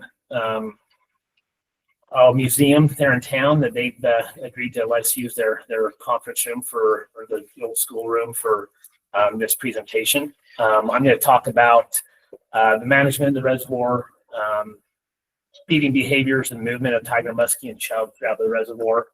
And then Blake Millett with Mountain West Muskie is going to be coming down and talking about tactics and gear and equipment to use for tiger muskie, how to handle these fish. We have a local angler, Mike May, who's part of the Sportsman's Corner in Price. He targets tiger muskie with fly equipment. He ties flies and guides also. He's going to present about fishing Joe's Valley and Schofield with fly equipment. And then Jerry Lynch with KJ's Catch and Shack there at Schofield. He's going to talk about what he hears from all the angling reports. He's there every day. He owns the gas station there in town, has a lot of fishing equipment, and he's going to talk about a lot of the stuff that he gets and hears from on a daily basis from anglers. So should be a fun event. We're holding it, of course, on a Saturday. So a couple hours of sitting in there talking about muskie fishing, and then you can go out and go fish in the afternoon is our goal. So if you guys are interested, scan the QR code, sign up. There's only so many slots available, but if we know Blue Ribbon Council members are coming up, we'll make sure there's reserved spots for you guys. Yep.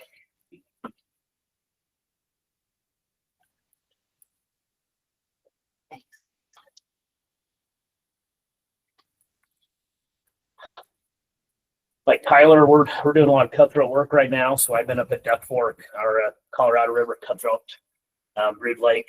We installed our trap last week on the 10th, a little early, and we ended up already having over 700 cutthroat in our trap. There's probably at least 1,000 to 1,200 fish in the system right now for this little trap. Unbelievable. We're seeing really good sized fish too. A lot of 16 to 19 inch cutthroat this year in the trap. I'm excited to see how things are going to progress. We'll be collecting eggs next Tuesday and see. We should be able to hit our quota in that first day alone, but we'll run it for a second week just to get a few extra eggs and diversity in our genetics. Because we have had such a great run last year and then this year with over 1,000 fish, we're working with our outreach folks to do a trap viewing event also at Duck Fork this year. So on Saturday the 28th, we're meeting on the dam at Duck Fork. We're going to talk about cutthroat trout restoration in Utah, Duck Fork Reservoir, and the importance it's been to our cutthroat program, how Blue Ribbon Fisheries has provided funding for our trap. And then we're going to go up and showcase, walk around the stream, show the cutthroat, and then do probably a pseudo spawn kind of or a fake spawn for people to see how we strip eggs and everything while in the trap. So again, if you're interested, just scan this QR code. And if you want to pass it along, go right ahead. We've got 20 or 30 spots available for this viewing event too. Do you want to send me these? I can send them out an email and post them to the site too. And then lastly, what I've got is just a couple updates on Huntington Reservoir. Ice sock fishing was really good this year for splake and tiger trout at Huntington. Seen some really nice fish.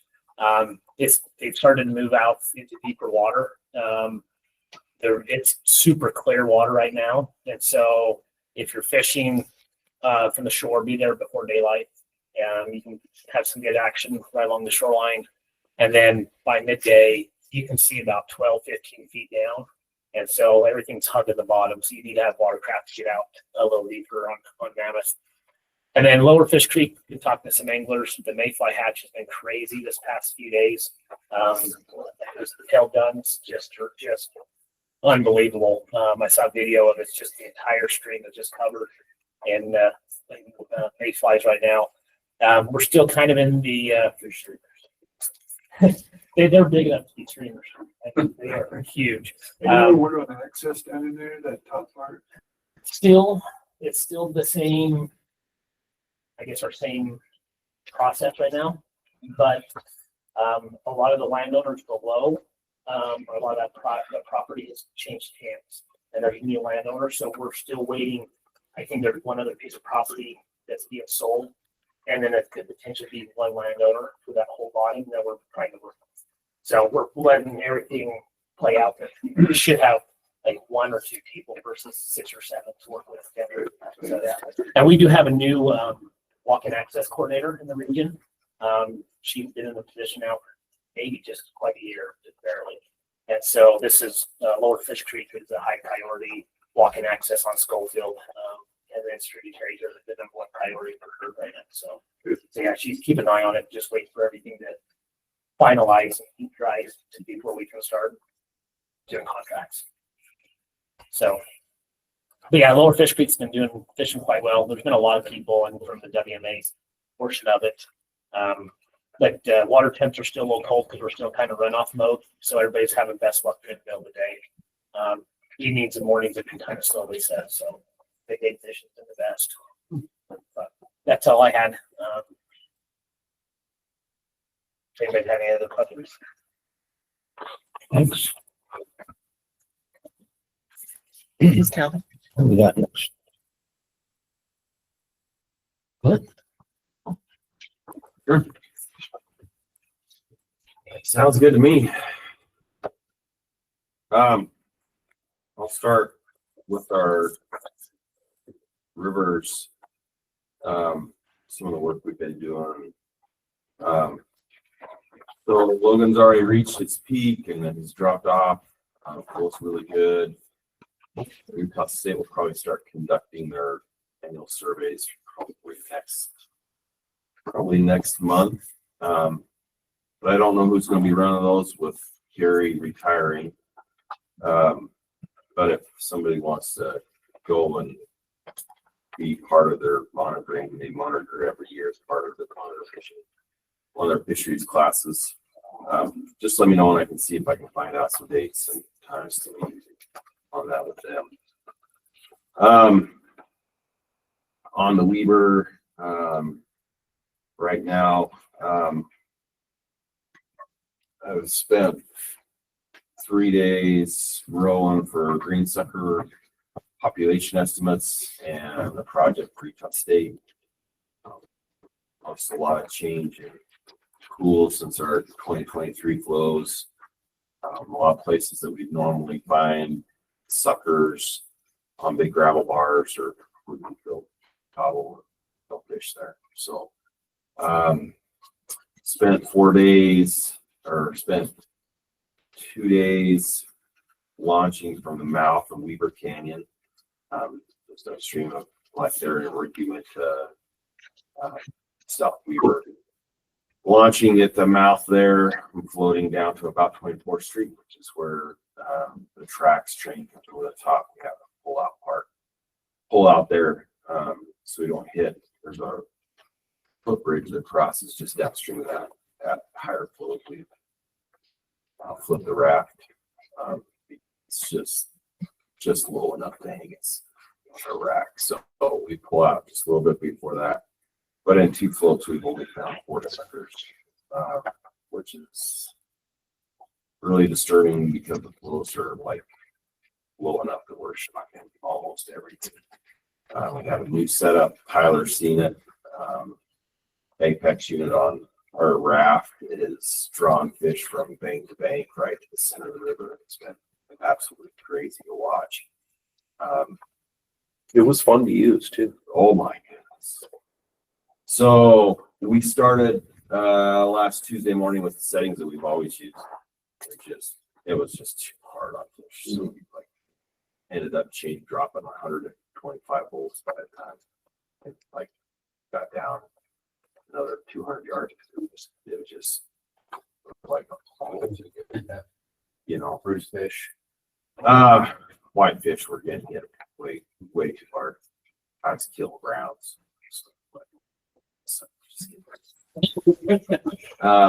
Good. That makes the ones that are going to be there. So lots of cutthroats in that lower section. I've never seen personally the densities of cutthroats in this section. I think a lot of that is because we've done a lot of connection work upstream, and those fish came down. Actually came down into the river system and then flushed in 23. There's been a lot more cutthroats up higher in the Morgan Valley area.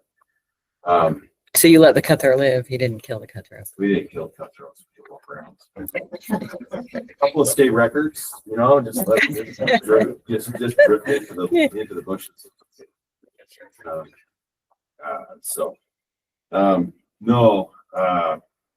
As far as fish, sport fish, there's probably almost 2,500 fish per mile. If I was just guessing, just sport fish. One of the highest densities of sport fish that I've seen in this reach ever. Lots of whitefish, lots of browns. Really good numbers of cutthroats, and got rainbows coming from somewhere that I have no idea. So they're not anywhere. We shocked higher on Monday, and there was no rainbows in that reach, so I don't know. Anyway, it's just really weird. I'm thinking they're just being stocked and they held over last year. Did really well because there's some that have no fins and there's some that have like really colored up and they look pretty decent. So, but this is all kind of anecdotal. This is me sitting in a seat rowing and just looking at fish as I'm going by, not seeing in front of the raft what they're seeing. So we only collected 4 green suckers. One of those we had never seen before, tagged it. So pretty concerned. Flows really were really tough. I like to float like 300 to 500 CFS. It allows us to float over a lot of obstacles. We were floating at 116 CFS. We drug probably a half of the 10 miles that day because in between every pool we had to drag the raft. Cut out 4 trees. Probably should have removed another 6. So we're kind of middle of field season is what I'm saying. Utah State stuff floated from Taggart down to Fairgrounds. We picked up 11 suckers on Monday. 8 mils and 3 family females will float tomorrow from below Echo Dam, about halfway from there to the tubing access point at Croydon. We'll get out there where everybody's getting. We're going to take out. Hopefully, we'll pick up some fish there too. They're trying to do some work with thiamine, which is a vitamin nutrient. Try to test if these fish are thiamine deficient, which affects the productivity and how well they go into a spawn and the productivity and a lot of different things. So hopefully we'll find some fish and be able to spawn some fish. We do have some in a brood in one of our hatcheries, so that we're trying to use those to stock and boost some numbers. But anyways, that's where we're at for Logan and Weaver. So I haven't. Larry asked me about the stuff in between the reservoirs, the river in between the reservoirs, and I think we floated that 22. Well, some numbers and stuff, but I've got some work that I'll be doing actually right below Kevin's be doing. So, but there's fish numbers look really, really good there. So I'll jump to reservoirs. Yeah, go ahead. Is anything going on above Rockport? Stretch from Rockport up into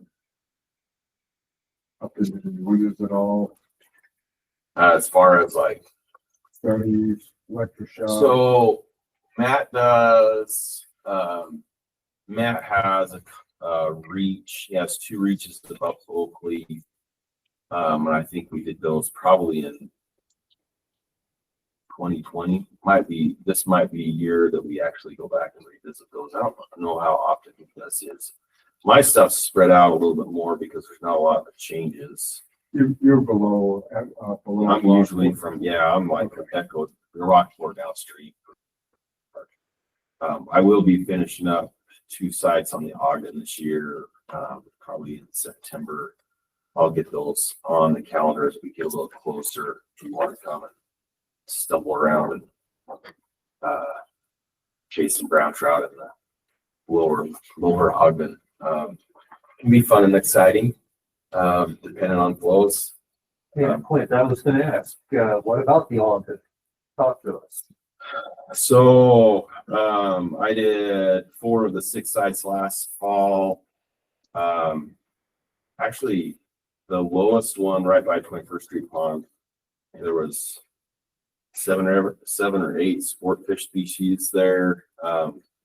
Had largemouth bass, black crappies, bluegills, green sunfish, mountain whitefish, rainbows, brown trout, probably missing another one, tiger muskie, smallmouth bass, a lot of the warm water species, because they're in 21st Street Pond and they come out through outflow.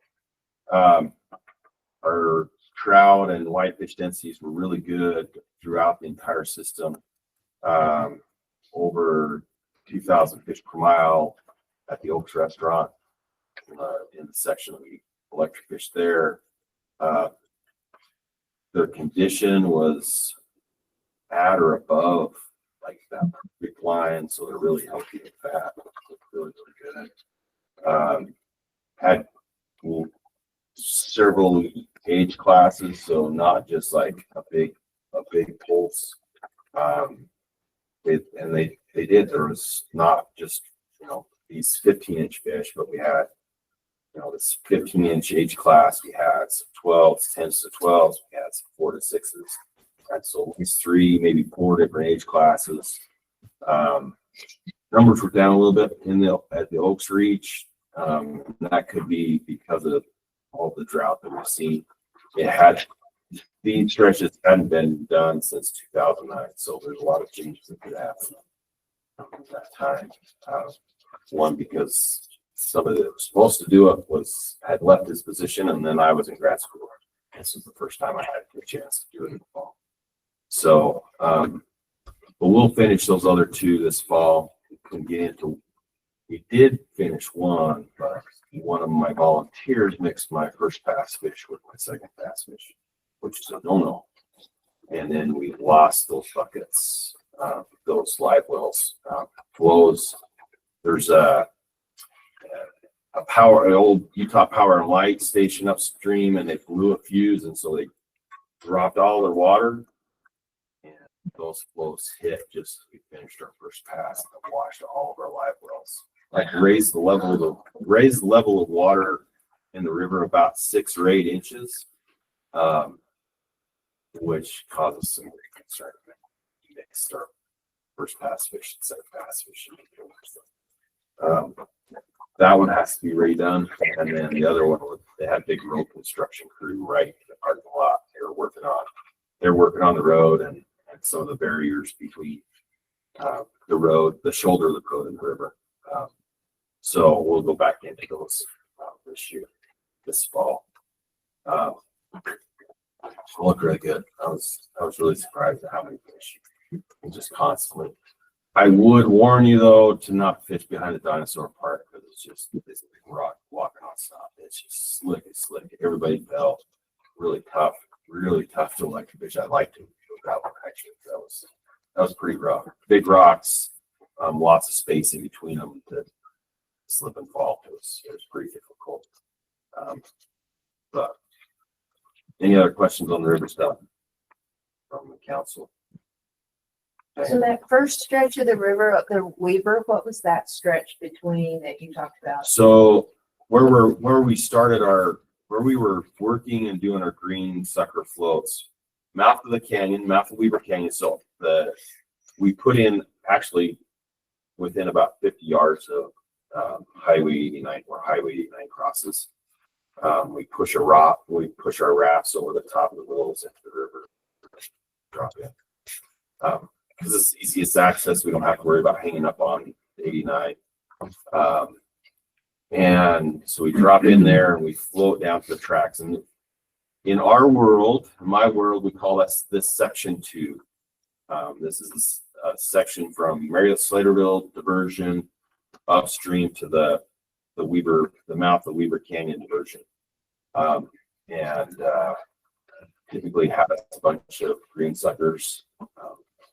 But we picked up, and we divide this into 3 little reaches. And this year we floated all 3 in a day. And the first day was like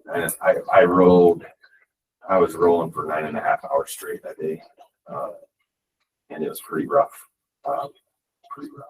So, but the top from 89 down to Adams Avenue on the freeway is the reach that we had. A bunch of rainbows, a bunch of cutthroats. And by a bunch of cutthroats, I mean like 2 or 3 in every pool. This is what I'm seeing. This isn't like what is coming up and disappearing in front of Shantae and Skylar that are up in front of the raft. This is just what I'm seeing off to the side as I'm rolling, right? So, good densities. So, kind of fun and exciting to see that. So, what is the sucker indicator? What does that do for the river? So, green suckers, they used to be called blueheads. In 1920, there was a seine pull that was done in the Hennifer, under the main road that went right into the middle of town. It's not the exit for Hennifer. It's just downstream of that, about a half a mile. They pulled it. Float tube put in? No, not even that far. Just a walk-in access now. So yeah, so so you have the Croydon access to go to Lost Creek. The next exit you can get into Hennifer, but you have to drive south to get to town. Right. The next one is the main access, and just downstream from that, about not even half a mile, is another road that goes across from the frontage road into the highway through town.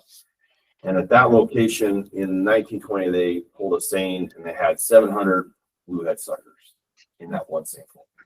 We probably have right now less than 200 in the entire river. What it would do, so they scrape algae off all the rocks. So if you went to Alaska and you fish these really pristine, clear rivers with no algae on the bottom, that's what the weaver used to look like at the densities of green suckers. So they're a native fish that were here with cutthroats and whitefish, and the river probably looked completely different. Does that. They would have kept all those rocks clean. We wouldn't have a lot of vegetation.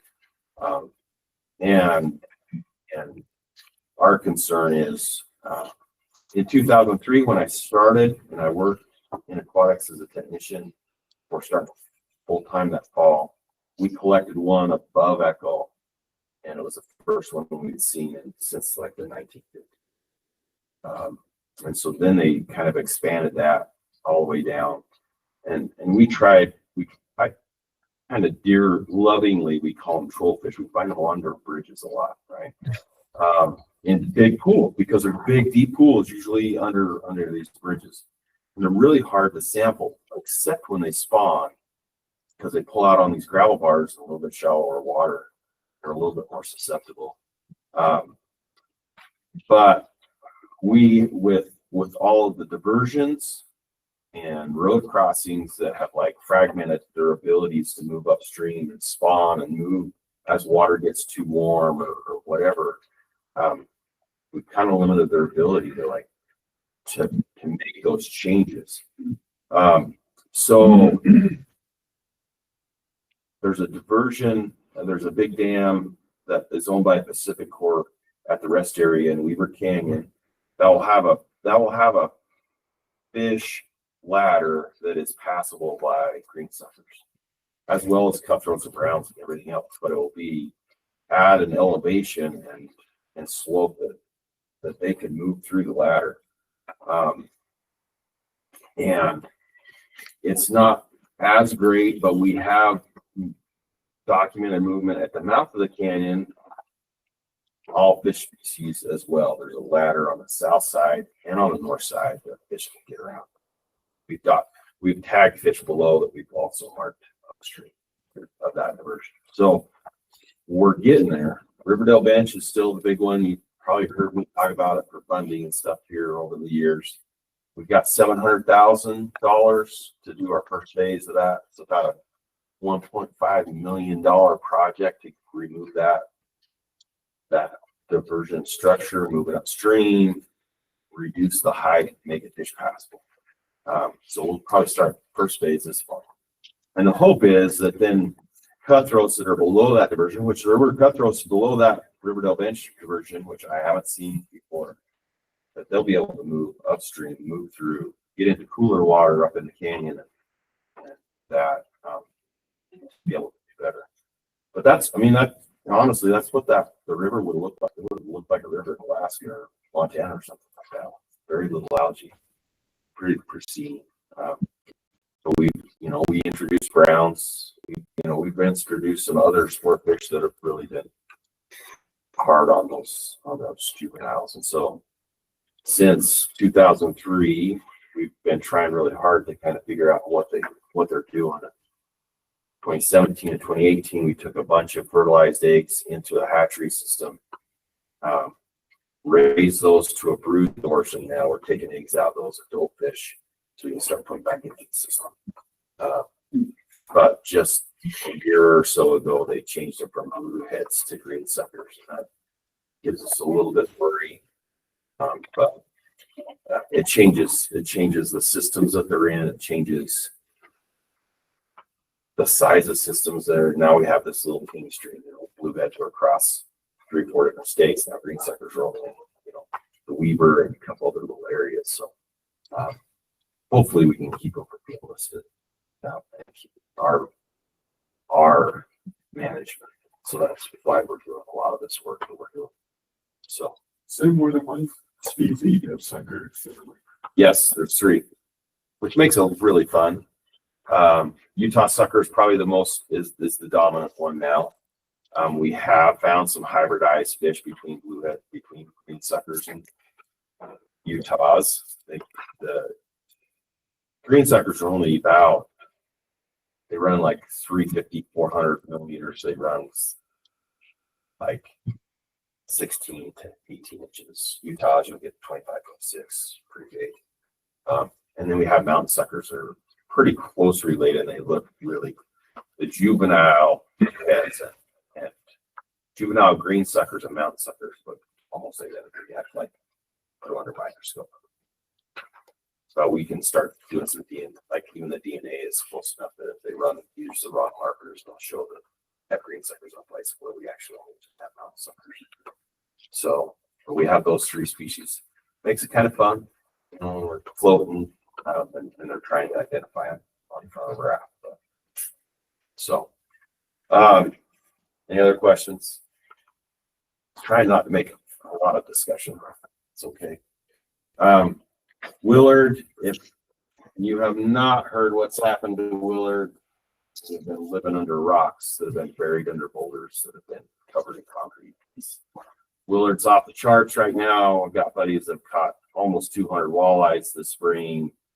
And everybody that goes out, regardless if they're trolling for wipers or trying to catch catfish or catch walleyes. So it is stupid silly. That guy there said there's more boats than I've ever seen.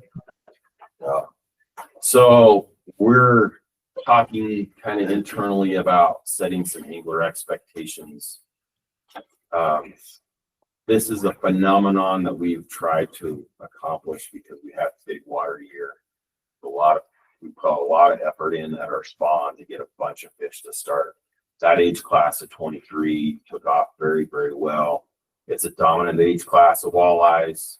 It'll probably stay for the next 2 or 3 years. And will be incredibly good fishing. We'll probably hold our wipers unless we, get these quotas of 4s and 8-inch wipers to put in there. The walleye will probably control it. And we've documented that when walleyes are up, the wipers are down, vice versa, just because of a dominant age class. And from 2016 to about 2021, we had an age class of wipers that dominated the system, and now it's kind of flipped. If you want to catch walleyes, now is a great time to get on Willard and just go catch some walleyes. Concerning the walleyes, how big do the walleyes get normally? Our spring spawns, we'll get some females that will run up to 28 inches, almost 10 pounds.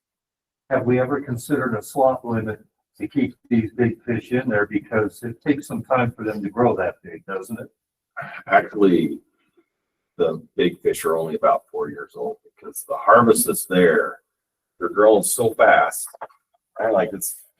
It's a product of the system, and we take the first 2 or 3 dorsal spines off that top fin, And it's just like trees, right? You can count the rings and count their age. And so we've been doing that last few years. And Taylor has spent a lot of time and effort over the winter and this spring trying to determine if a slot limit would do us any good. We actually have, you can only keep one fish over 24. That's been the rule and the law for as far back as I can remember to protect those big fish. And basically the harvest that's happening and the way the fish are growing does us no good. It wouldn't do the fishery any good to put a slot limit or anything like that, because all we would do is literally a 2-year-old fish would be in a slot limit that you would normally see anywhere else in the US. Minnesota, Wisconsin, they have a slot limit that starts like 14 inches or 15 inches. Our yearling fish are at 14 inches. Well, you saw them in the fall. We caught yearling fish that were 11, 12 inches. The next spring, they're into that size test. So you basically could only catch year-old fish, and then they're in the slot limit. They'd be in that slot, and we would get some pretty upset anglers because you probably protect them until they're 20 inches. But it would be very similar probably to Strawberry and Lost Creek, where as soon as they get out of slot, they're and removed. That's why you don't catch anything over 21 inches, because everything removed right at that edge. Have we ever considered the upper lengths of fish and age in that slot limit? And then the 4 to 16 and below? Again, because, yeah, so I leave this up to Taylor, and we can have a discussion about Willard. We want to have a discussion because he's rolled this around. He looked at a bunch of different things. We do not know how that recruitment will happen. We've been putting in 2 million walleye fry for a long time. We got 1 year, the roll of the dice, we had everything survive. And that's our this year class. Last year's age class of 2024, we have some recruitment, but nowhere near what 2023 was. Right? Like we can control the numbers we put in, but once those 3/4 inch fish are released, we don't know until the fall if they've made it or not, because you have gizzard shad that are filter feeders. You have all of your small wipers that are filter feeders. You have all of your other small little fish that are filter feeders, eating those fry as well as eating all the zooplankton and midges and stuff that are there. So we don't know until the fall what that looks like as far as recruitment. And that 23, so in the fall of 23, when we were pulling nets, we set 24 ginlets around the reservoir, and typically get somewhere between 6 and 10 young year walleye, these little 10-inch dudes, in total with all those 24. And we were collecting 10 to 12 10-inch walleyes in every net. That's how, and we've never, that was the first time we've ever had that. What was right? What happened? You know, like we tried really hard, and we did last year, and we did this year. We spread all of our fry out across the entire lake. But for whatever reason, when we did that year they took. And they will continue to feed and eat and hold, you know, these next probably 3 years of fish at bay. All I'm saying is, if you want to catch fish, you want to catch some really good eating fish. Willard is this year and next year, and probably the following year will probably be the best it will be for I don't know how long. When we're trying to figure out how to set expectations, because everybody that I talk to wants to catch 22-inch cokes every time they go out. They want to catch 26-inch cutthroats everywhere they go, right? And they remember the year of 2018, 2019, or 2019 and 2020 at Strawberry, where they caught 4-pound kokanee every time they went. They caught limits, and that's what they want. And they complain about 18 inches. We have that coming at Willard. We've got to set some expectations because it's not going to be like this year after year.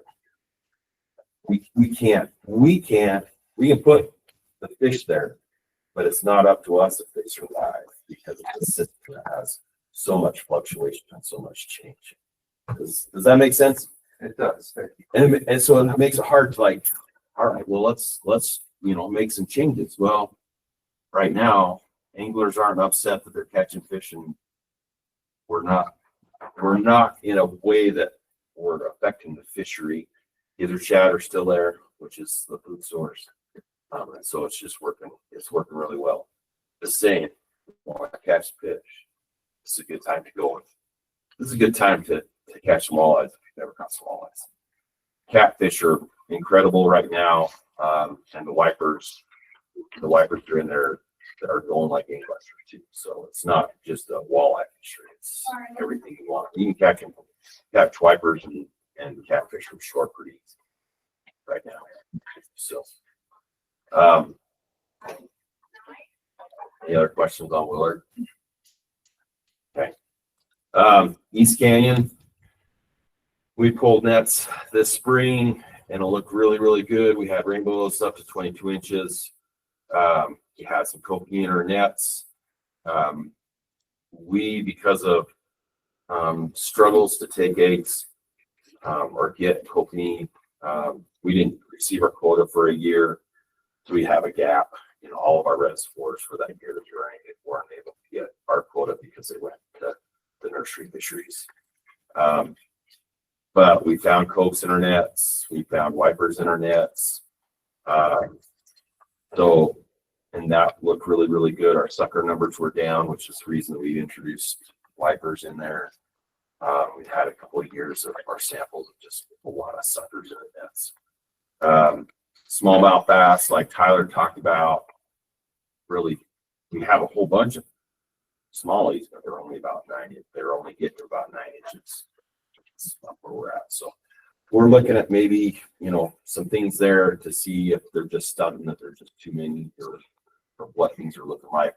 Again, we took age structures off of those fish as well. And so we're actually have technicians doing all that work. Everything's being laid out and cut. Lost Creek. Before you give up these, is there any talk with what Summit County's purchase of the 910 ranch of restoration or work on East Canyon Creek? Is it heads up the reservoir? So I gave a bunch of information to the county that they were going to review this winter. I talked to Rachel yesterday, who works for Jessica,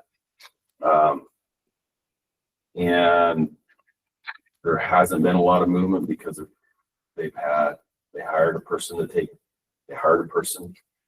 fill that role, and they left very quickly after being hired. So now they kind of postponed announcing it again. Ultimately, what I put together was a way to move sediment and try to keep water cool, and maybe add some means to cool the water even more. The biggest issue though is we have 90-degree water in the summertime that is hitting the ranch. And coming you down can't through Jeremy and yeah, golf course and through Swanner, like the water temps, and Jordan knows this. We've had this long discussion with Trout Unlimited since Paul was there.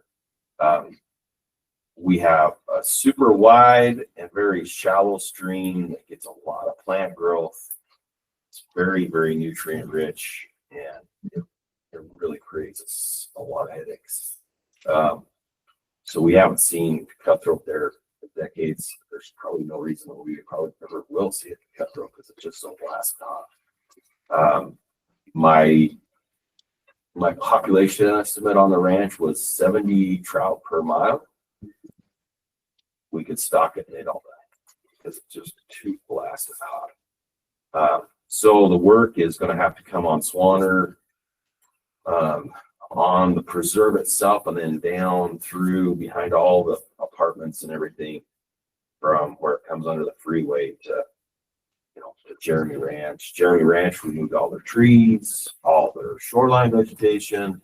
So now they've exposed the stream to even more sunlight and more heat. So, but it has some deeper stretches in the Jeremy Ranch stuff. So I'm trying to negotiate with the ranch Jeremy Ranch to see if they put some trees back in. I've started talks with Swanner to put some trees and see if we can actually transplant some big adult trees during either fall or spring and get those established so we can get some shade pretty quick. But the biggest issue is our water quality coming into 910 is so poor that we have to fix what's upstream, whether that's purchasing water, getting water release other ways, controlling stormwater inflow stuff. There's a lot of issues there. A lot of work to get that little stream back to where we can hold fish during the summertime. It's a big one. So quick comment on it. We're Trout Limited is set up to work with the county on 910. Like, we're already working in some of the tributaries, putting in PDA work with fencing cattle out of riparian areas. In conjunction with Caterpillar Foundation, donated a bunch of money. That there's like I said, there's a ton of work to be done. It's not impossible to do. We can do it. It's probably the biggest threat to 910 Ranch is Park City and all its residents that are just salivating at the opportunity to get on there, and it's going to get loved to death. So that's probably the biggest challenge that Summit County has with it right now is that everybody wants access so badly that once they have it, it's going to be tough to manage. And we've been in discussions all over the last winter. They formed small little groups, and we had, some kind of tight-lipped little meetings and just talked about, for me, the wildlife side, it's fish and wildlife, and what I'm looking at. We had another group that I was part of was just restoration, right? And different things. And they had a group that was just totally just about recreation, right? Whether they're going to ski, biking, whatever. And there's a lot of pressures that way. They have a lot of things that they have to discuss with the county. The county has to approve that. And the information that I gave was hopefully in a way to like, hey, let's look at this. Let's make some good things happen. Let's get some trees growing. Let's get a lot of work going. But ultimately, the county says, actually, we don't want to do anything. They can do that too. It's going to be cool. County does want to do stuff. They do, but it's just a matter of like people and resource management that are both with a lot of pressure on that. Not just that, but also you had a group. The legislature. The High Country Conservation Group met with Rachel in that group, and High Country has bought some lunches and participated in some willow cuttings and plantings.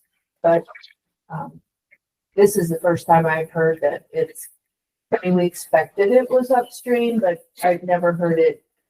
I mean, Swaners, that's pretty far upstream. So you can get on and you can look at the data. There's Paul Burnett, who works for Water. You know Paul. He's put together a dashboard of hemp loggers, some of them from TU, some of them from USGS. And you can go back and you can go through, 28, as far back as some of that data goes, and you can look at temperatures over time. And the month of July is, and Paul had made a presentation and he actually color coded it. So when it got like purple, it was really bad. It was cool. It was really cool. And he had a lot of days that, like, it was always orange and red, but there was like a 1 week stretch that just purple, and it never got out of red even at nighttime, right? Like it just, so those are the things that, and then I found, so he had that data, and it was like 2018 or something like that, 2021, I found temperatures. So we're lucky to have some fish there. We're lucky to have the effluent coming out of the treatment plant, because that cools, it adds water, and it adds cold water or cooler water. But upstream of that is where we've got 90-degree water. So if we could cool that down and then have the effluent cool it even more, then we could have a lot better, because there's some springs once you get off the ranch that kind of drop in. Bear Hollow is another one in the middle of the ranch that adds some water that's colder too. So there's some opportunities, but I think we, in a lot of ways, we got to kind of fix above before we can really see what we can do with the ranch. Ms. Swanner, are they willing to participate? So Swanner has, I met with them first part of January or February, I can't remember. We had this discussion. They're trying to figure out what they can do, because it's a preserve. Like, is there a way that we can, in my mind, it'd be wonderful to go on the west side of East Canyon Creek and Kimball Creek and do a whole bunch of plantings. Make a big pasture, right, with cottonwoods. Shade that from the west side and the south side of all stream. They have to figure out if that's something that's allowable under the purchase of the property, those kind of things. Yeah. Right, like those are some things that we got to work through. It's maybe some of that is sneak in there at night. I know years ago, we took kids out there. It was elementary school projects that do willow plantings on Swan. And I mean, I see the results of that now, this 20 plus years later, and there's a lot more willows out there now coming, across that preserve than there were 25, 30 years ago. So, I thought there was some progress made there. I don't know what's happening upstream from that, because a lot of that comes down out of, you got Poison Creek coming down there. You got, a lot of the different cloud. Yeah, you got a lot of, and you walk along McLeod Creek on the trail. That's a very shady area. I mean, I've been tempted to go in there with, 2-way. So there's work that has, that we're working on. It's going to be a little bit longer, slower process, I think, because we think the county realizes that Swanner and some of their private upstream neighbors are kind of not helping the issues that they're seeing water quality wise. And if you were to just go in and say, well, we just want to stabilize banks where they're at in place, it's not going to fix anything. You're still going to have a really wide, shallow stream that doesn't carry, there's so much sediment in the system. Well, you got a major ranch owner up there that feeds and stores his animal waste on top of that creek, before it goes behind the apartments and the car dealerships and that commercial development. That's been denuded for as long as I've been in the county 30 years. And I had no idea that golf course chopped all their stuff down. We actually will probably in September, October, we'll probably go back in and redo some cross sections in the Long Pro that we did. And last year when we looked at it, the bank that we had chosen eroded 2 feet laterally. We lost 2 feet of bank laterally for about 75 feet. On a year that didn't have runoff. Let's say so. Yeah, it changes a lot. A little creek changes a lot. So yeah, I want to make it clear as far as cross sections, there's a number of them up at Swanner that Paul and I went to Habitat Council on literally years ago. I mean, I think it was 2001. There's a number of cross sections that were done at that time, and their data available for that. I'd be supportive of a proposal to the council to help, fund some of that. I know you could turn out a lot of volunteers out there to do willow planting. If we can get the willows and that kind of stuff. Yeah, I don't think there's going to be a shortage of volunteers because I think Park City being that close, you can get a lot of volunteers. I think a lot of it. So they really are. They really are. Yeah. I was gonna say, those of you that have been there recently, are you seeing any rock structures from the past or anything that were used that? Swanner itself? Yeah, and this would be north of the highway. North of the highway, there's some BDAs that are older, that are deteriorating. Somebody's been throwing Christmas trees in there the last few years. I haven't seen it the last couple of years, but it's private in there. I had a buddy of mine went in there and fished, and he did pretty well in there. Small fish. He was happy, but it's just denuded down there. I think, like many of the ranchers did years ago, I think they went in there and sprayed herbicide down that stretch north of the freeway to kill all the vegetation along that creek so their sheep and cattle could get in there. If you go up further, there's a Cottonwood Creek flows down into that, and I hike way up into that drainage a lot, and that's growing over. We had some beaver activity high up in the drainage, but some guys went in there and trapped them out a number of years ago. But they weren't interfering. They were just looking for pelts. And there's a couple more beavers back there now, but if you're looking for a place to put some beavers up above that, wouldn't be a bad spot, up Cottonwood Creek and further up the drainage, below the preserve and above Silver Creek. And there's a public park up there. I don't like to advertise that, but because it hasn't been Instagrammed yet.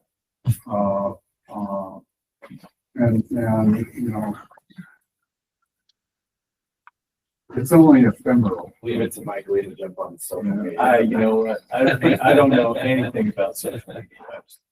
But, there could be some ways that, Cottonwood Creek now flows most of the year, even on low water years, where when we moved in there 30 years ago, there wasn't the vegetation up there. There's some beaver ponds up there and that kind of thing. So it still flows in August, September. And then when the nights start to cool off, you just see it coming out of the ground. So it's getting that, as you guys call it, that water bank into the sides to help with that. So back in the preserve, I know there's some small creeks up in there. I don't know. I back up in there. You could look at property owners back there would probably be willing to. Yeah, our big issue is coming across Swanner, across the preserve, and then north of the freeway. That's where you can, just watch 50 degrees turn to 60 degrees to turn to 70 degrees to 85 by the time it reaches the plant. So that's where we're warming up. That's that stretch there, because it gets really slow. You get a lot of sunbake in there. So there are some cottonwoods that have taken. He's thinking that it's possible to get some more going if we're able to get them protected and get them growing and create some shade. But it's going to take a lot of work, and it's going to take a lot of effort from not only Swanner, but just trying to get everybody kind of to rally around that little creek. It's really kind of tough because I think it's frankly just been used as a place to dump it. All your stormwater flow just literally runs right off the roads and under the freeway, and it pours down a little tube and across some rocks and right into the stream. In July and August, when that rain hits like that, sometimes that's pretty hot too. Let's jump to Lost Creek really fast. Okay, yeah, not a problem. I got Lost Creek and Bear Lake and Pine View. So Lost Creek, we did curtain nets this spring. The first day they found some really big cokes, not many, but like 19 and 20-inch cokes. There, some big cuts, some nice rainbows. And then I made an invite to the group to have some volunteers come from Blue Ribbon, and Russ and Dean came with me. And that day listen, Cal, you ready for this number? In 4 nets, 2,422 chubs in 4 nets. We did that day. Who's counting? My hands and arms ached for like 4 days. And we had them from the surface to 60 feet down in the water column. They were everywhere.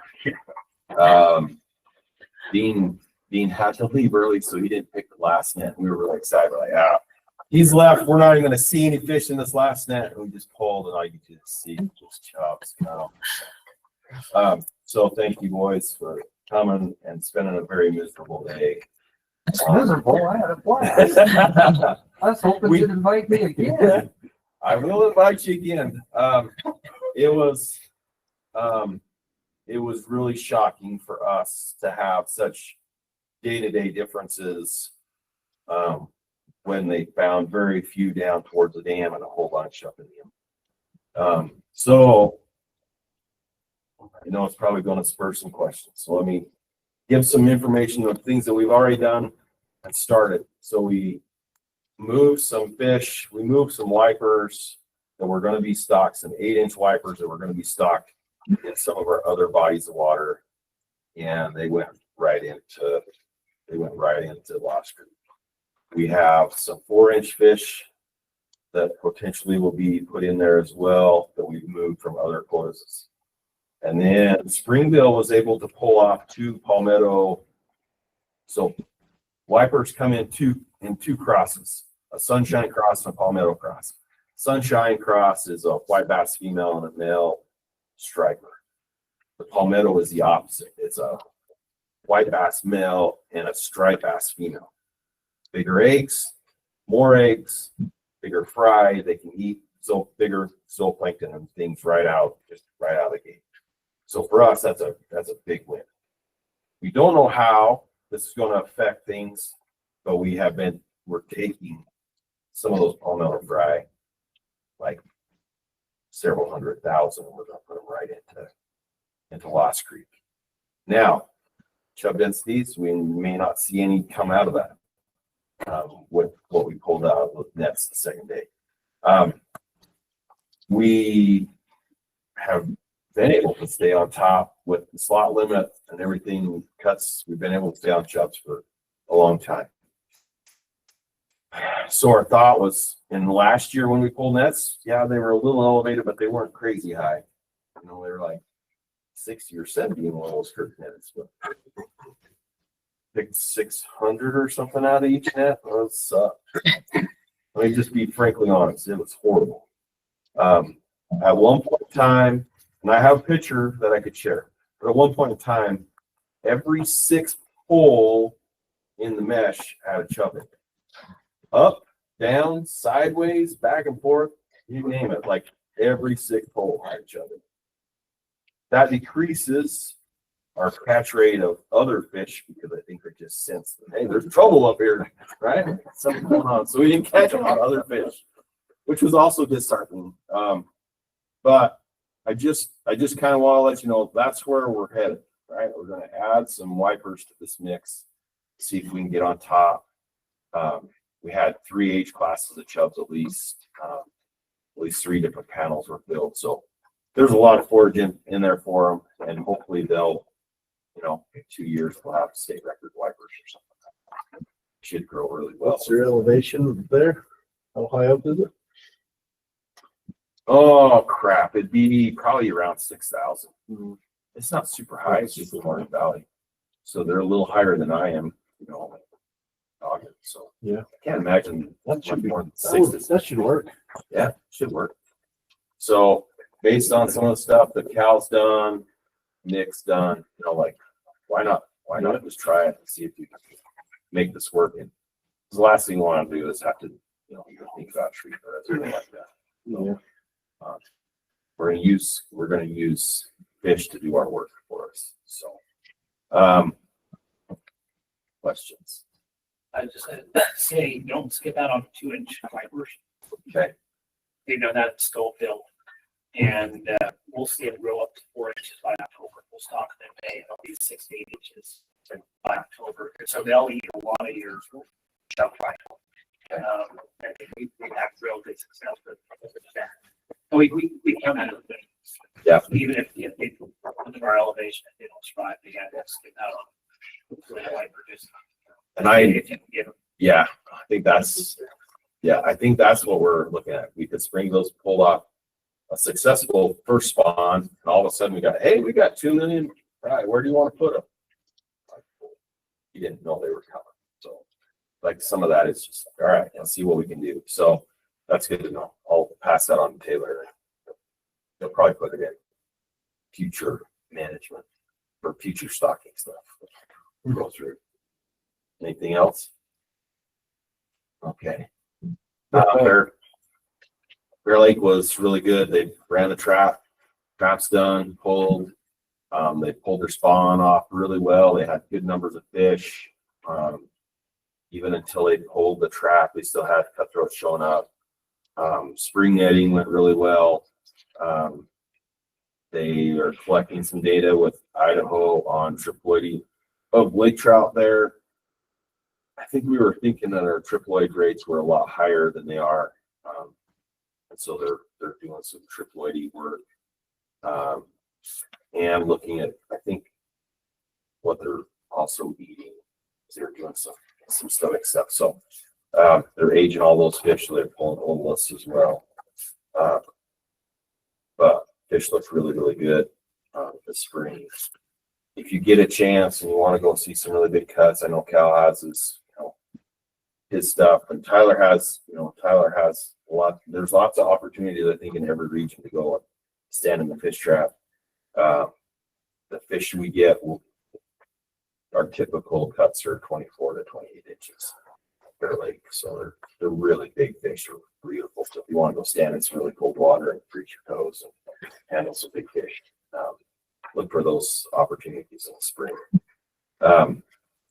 I'll finish with Pineview.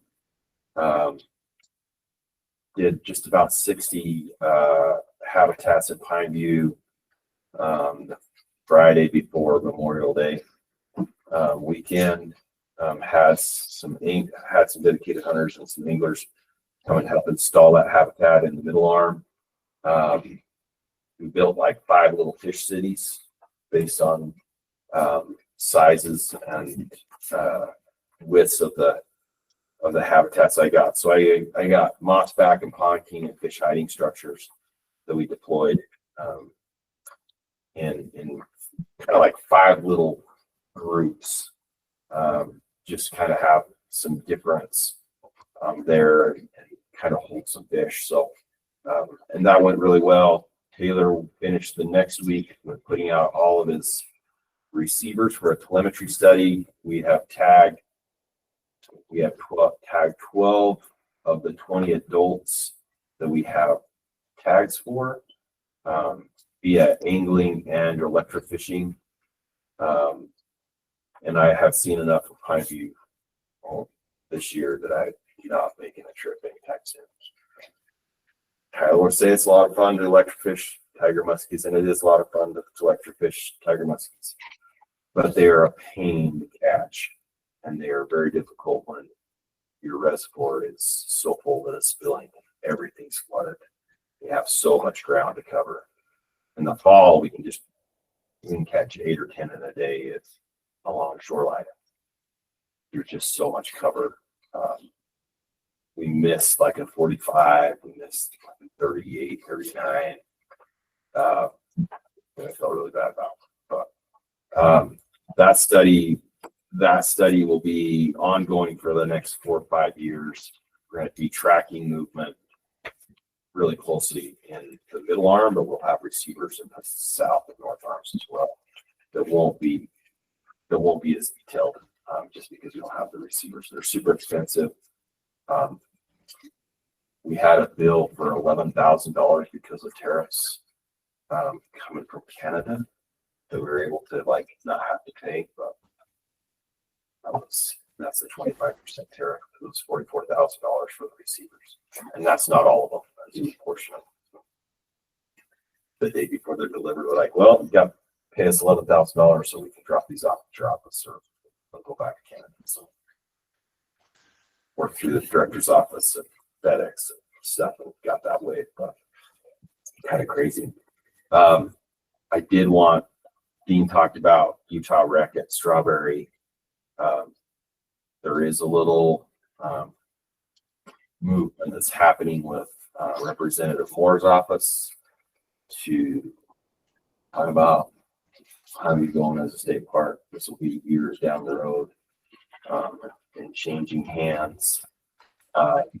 If you go to Time View and you have issues with the Forest Service or Utah Rec allowing you to fish or amenities or anything, Representative Moore's office said to please send them directly to them. They're going to make a list of difficulties, let's say, with Utah Recreation and the Forest Service there. We're hoping that going forward it'll be a little bit better, but they only want to open the gates from the end of April to the end of September, which is when the water is warm and our power crowd is out, which means you miss October, November, December, and March and April. You miss 5 months that we could be fishing. We miss because gates are closed because they don't want to cater to me. So that might be, not saying that that's the way that Strawberry would happen down the road. I could be state park too, just by one mask. But it is in discussion.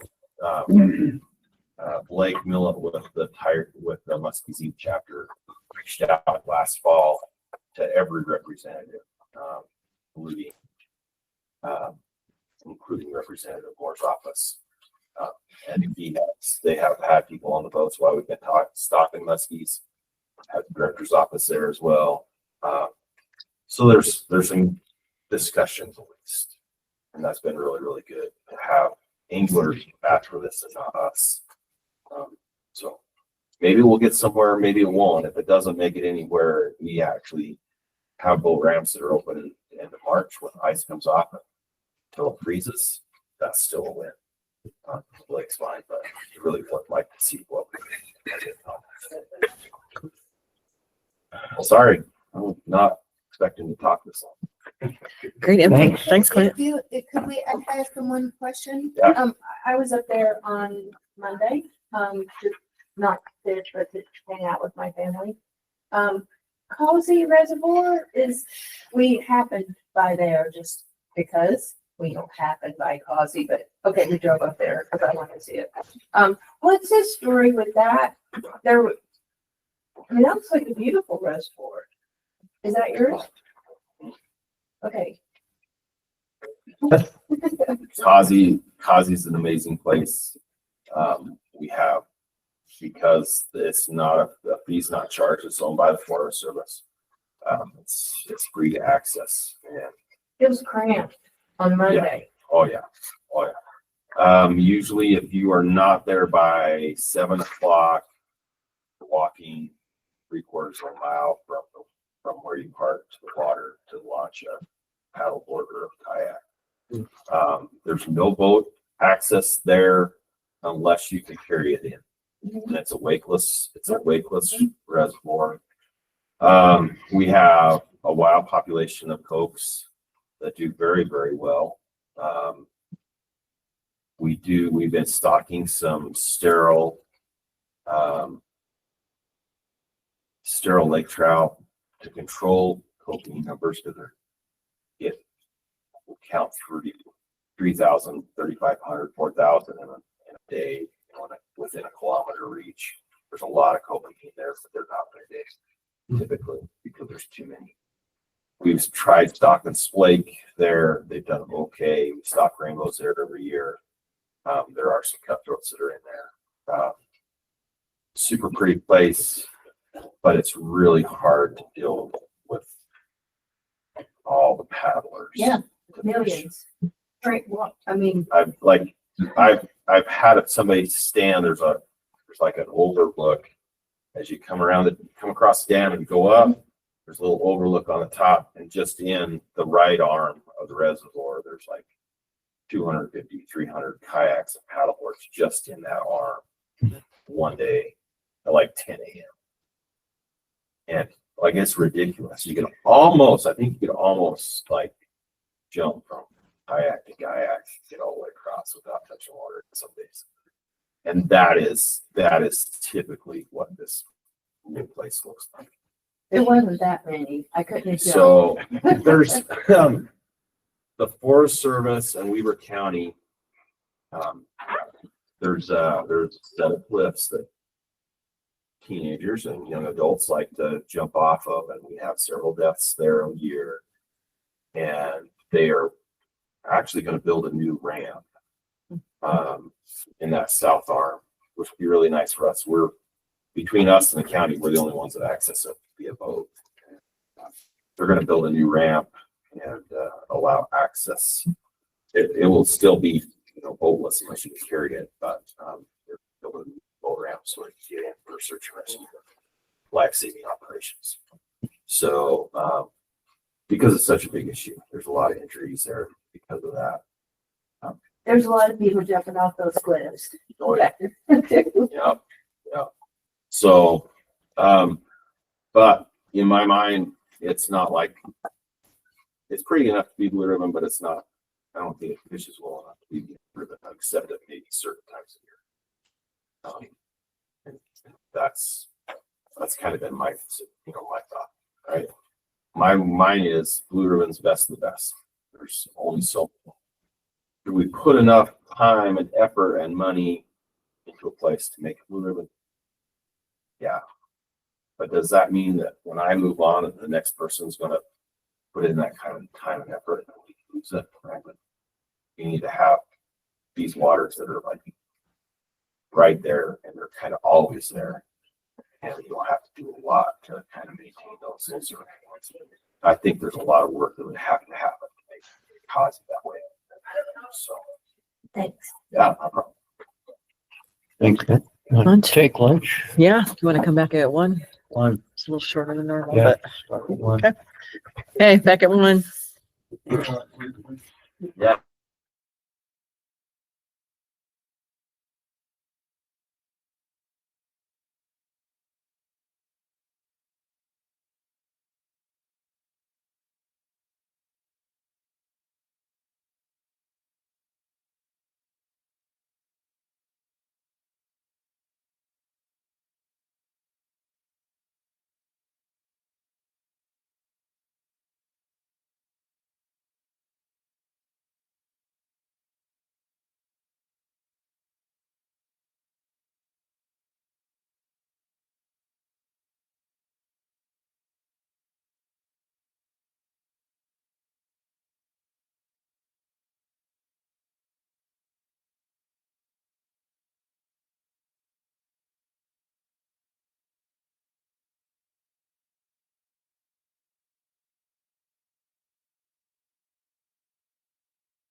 All right.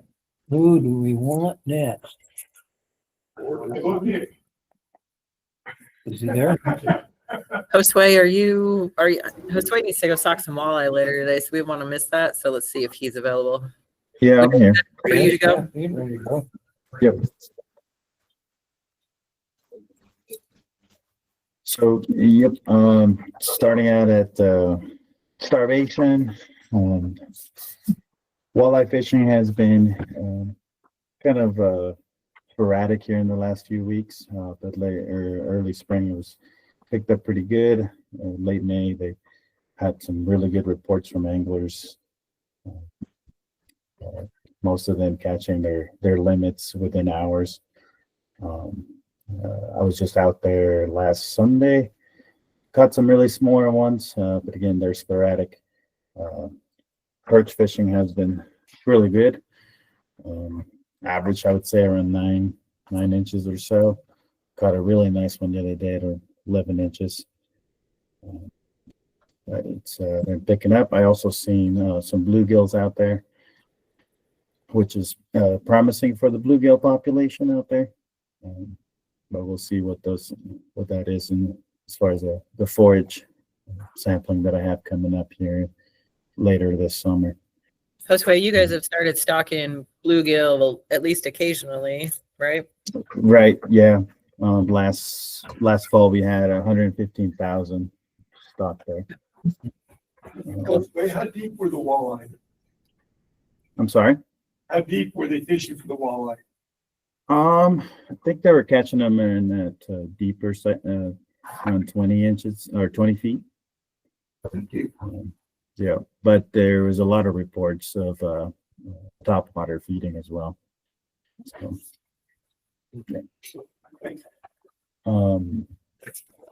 Lake Canyon spawn was very successful. They had I think it was the first spawn, which is pretty good egg numbers.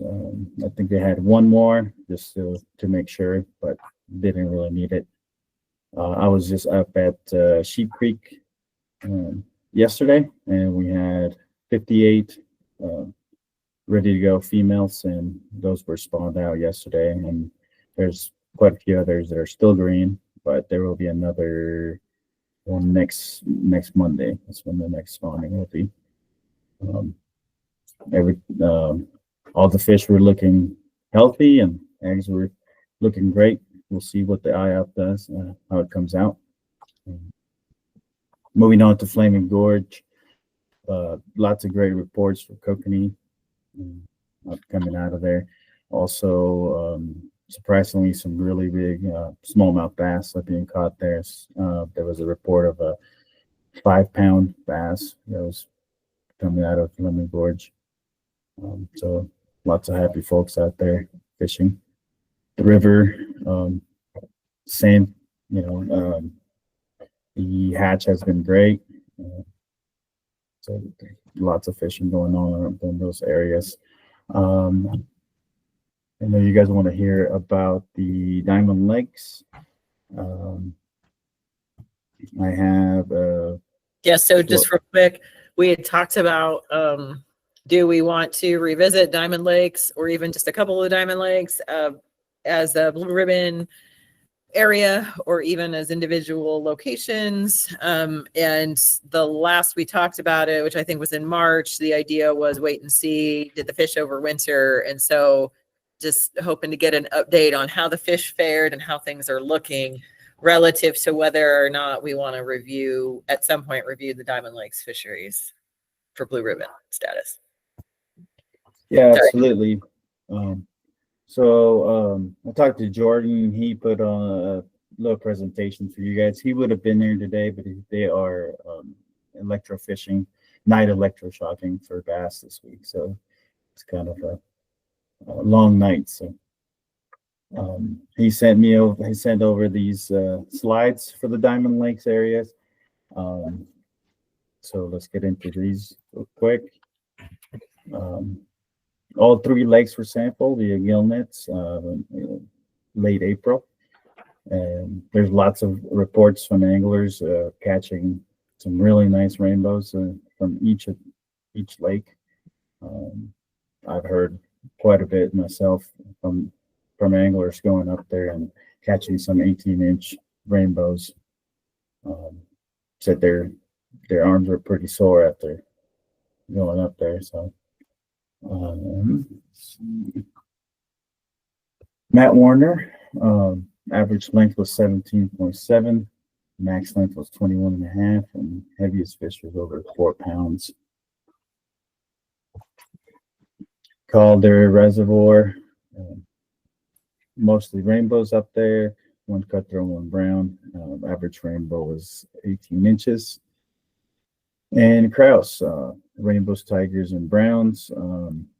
Average length of tigers and browns was 16.5, and biggest rainbow was 4.2 pounds. Earlier this spring, Natalie was up there as well, looking at how the cut bows were doing, and she did come up with a good number of them, and they're doing good. Around 8 or 9 inches or so was the average for those, but they're looking healthy. But with the new regulations, or the emergency regulation that we have put in place, is because due to limited water up there right now, we have had reports of people going up there and catching fish. So we want to encourage people to keep doing that so we can utilize that resource. With that being said, the Kraus Reservoir is at 20% right now, and there's a highly likelihood that within next month or so we may have a summer kill due to high temperatures. And so we'll see what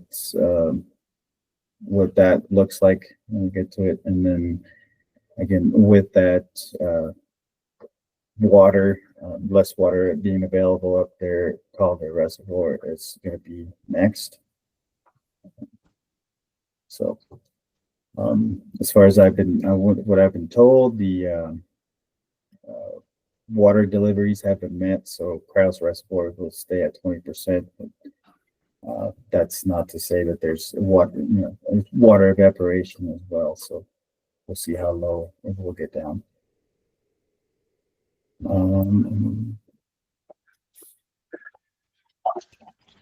Talk about that. Jordan wanted to mention, wanted to give thanks to you guys for the support for the new solar bee that was funded at Matt Warner Reservoir, and he's looking into it right now, and will be hopefully install it this fall. Do you guys have any questions on those Diamond Mountain Lakes?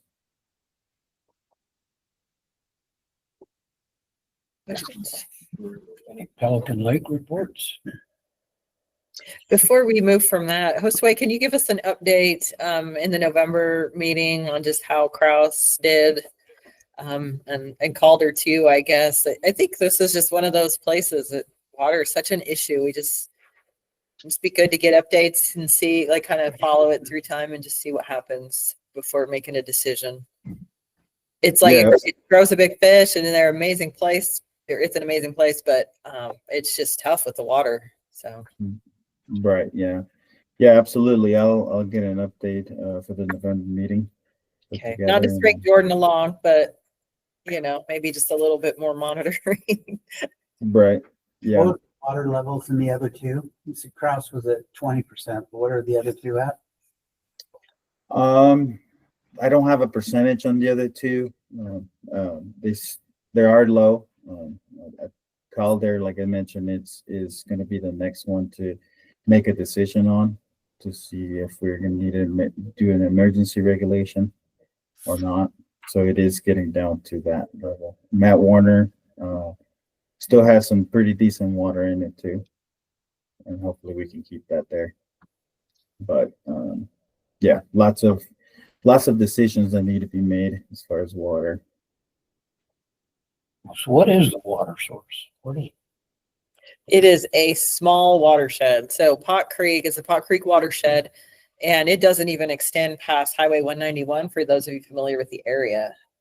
It is just a really small watershed, small area, and it is highly dependent on snowpack, and being on the far east side of the Uintas, sometimes storms, just go to the south or go to the north and just completely miss that area. And so some years snowpack can just be really limited, and that's the driving force is the snowpack. So it's just a really small area. It's crazy. Is Matt Warner the farthest up the drainage? Yeah, it's the topmost one, and then it goes a number of miles and hits Calder, and then Krause is 1 mile downstream from Calder. So typically Matt Warner has the best water of the three reservoirs. And it's also a gaining reservoir, whereas Calder and Krause are a losing reservoir, and that's from Andrew at Water Rights. So I think what he's meaning is there's groundwater recharge at Matt Warner, probably because it is higher up, and then it goes through this canyony area, and I think you just don't get that groundwater recharge, Calder and Krause, and so you're subject a lot more to just the evaporative loss and then subsurface flow too. So yeah, Matt Warner does pretty well, but Krause and Calder tend to suffer the most, I guess. That might be something that, to think about is, maybe Matt Warner, if it does get to a point where you want to look at it, if the guys want to look at it, that's the one you look at, because it's, maybe it's a little bit more stable. Not subject to as many drawdowns, but there's not a conservation pool on any of those, correct? No, we're just the 80% water right holder up there. So 80% of the water rights, but we're not the senior water right holder. There are other water right holders that senior right. And so we are required to send water to them, even though we own the vast majority up there. Your water is conveyance water, so they can get their water right. Good way to say that, yes. Yep. Any other questions on that? Okay. Yeah, Pelican Lake. I've been out there this spring. I've been out there doing some electrofishing. I actually started doing a small project on the bass population out there, since it's doing really well. And I'm doing some aging to establish an age length key for them and to see what is going right for that population. We still have a small population of bluegills which are smaller in size. So we're still looking at those.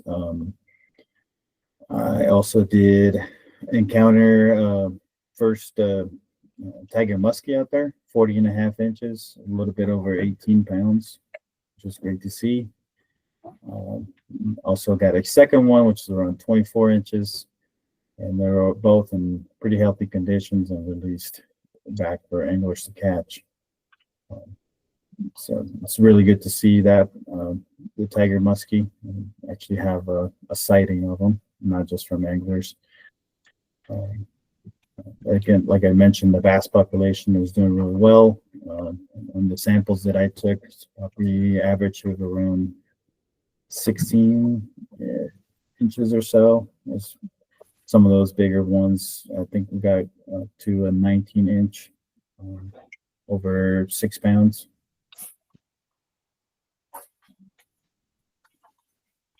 Questions on Pelican? You want to tell them about the AIS thing that got installed there? That's kind of cool. Oh, yeah, absolutely. Yeah, we installed the new CD3 clean, drain, and dry station for boaters out there. The station provides them with a air hose so they can relieve any of the debris that's come from the lake, like some of those noxious weeds. It also has a vacuum to vacuum out your live well into the out. That way it's dry when you take off of there. And this is free of use for the boaters out there. It's got pretty nice lighting system on it. So if you get off the water late, you can still use it. Well, right after I installed, they had a builder out there, and they mentioned it was a really great addition for it, and they were happy with it. Cool.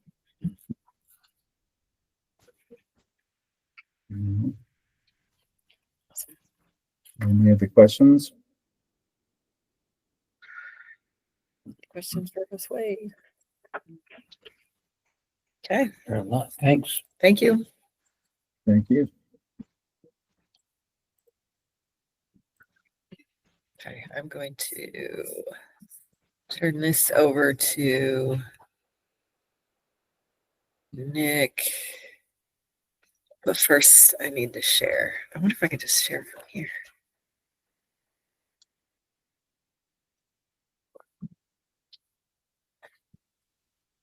All right. I should be Ready? there. Trina. Awesome. Wait, I need All right, so I'll try and be quick and get us close to back on schedule. So yeah, Southern Region, I'll just try and go through all the lakes.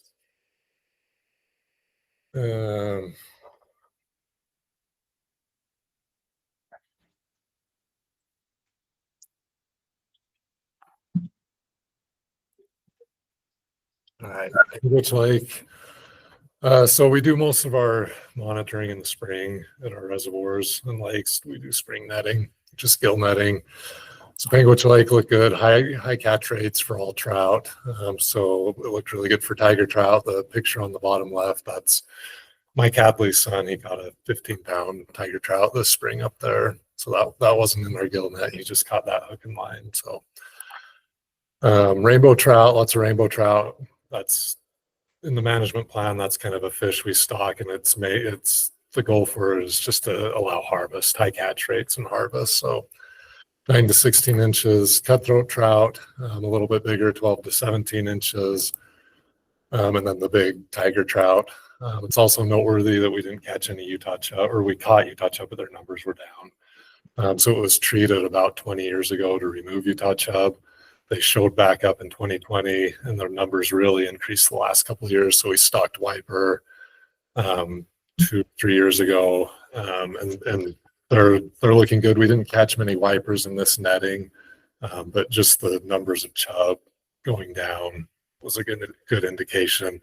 And reports from anglers, they're catching the wiper. We did some AIS sampling up there a couple of weeks ago and saw big schools of wipers that looked really healthy. So we're optimistic that we'll be able to keep the chub numbers under control.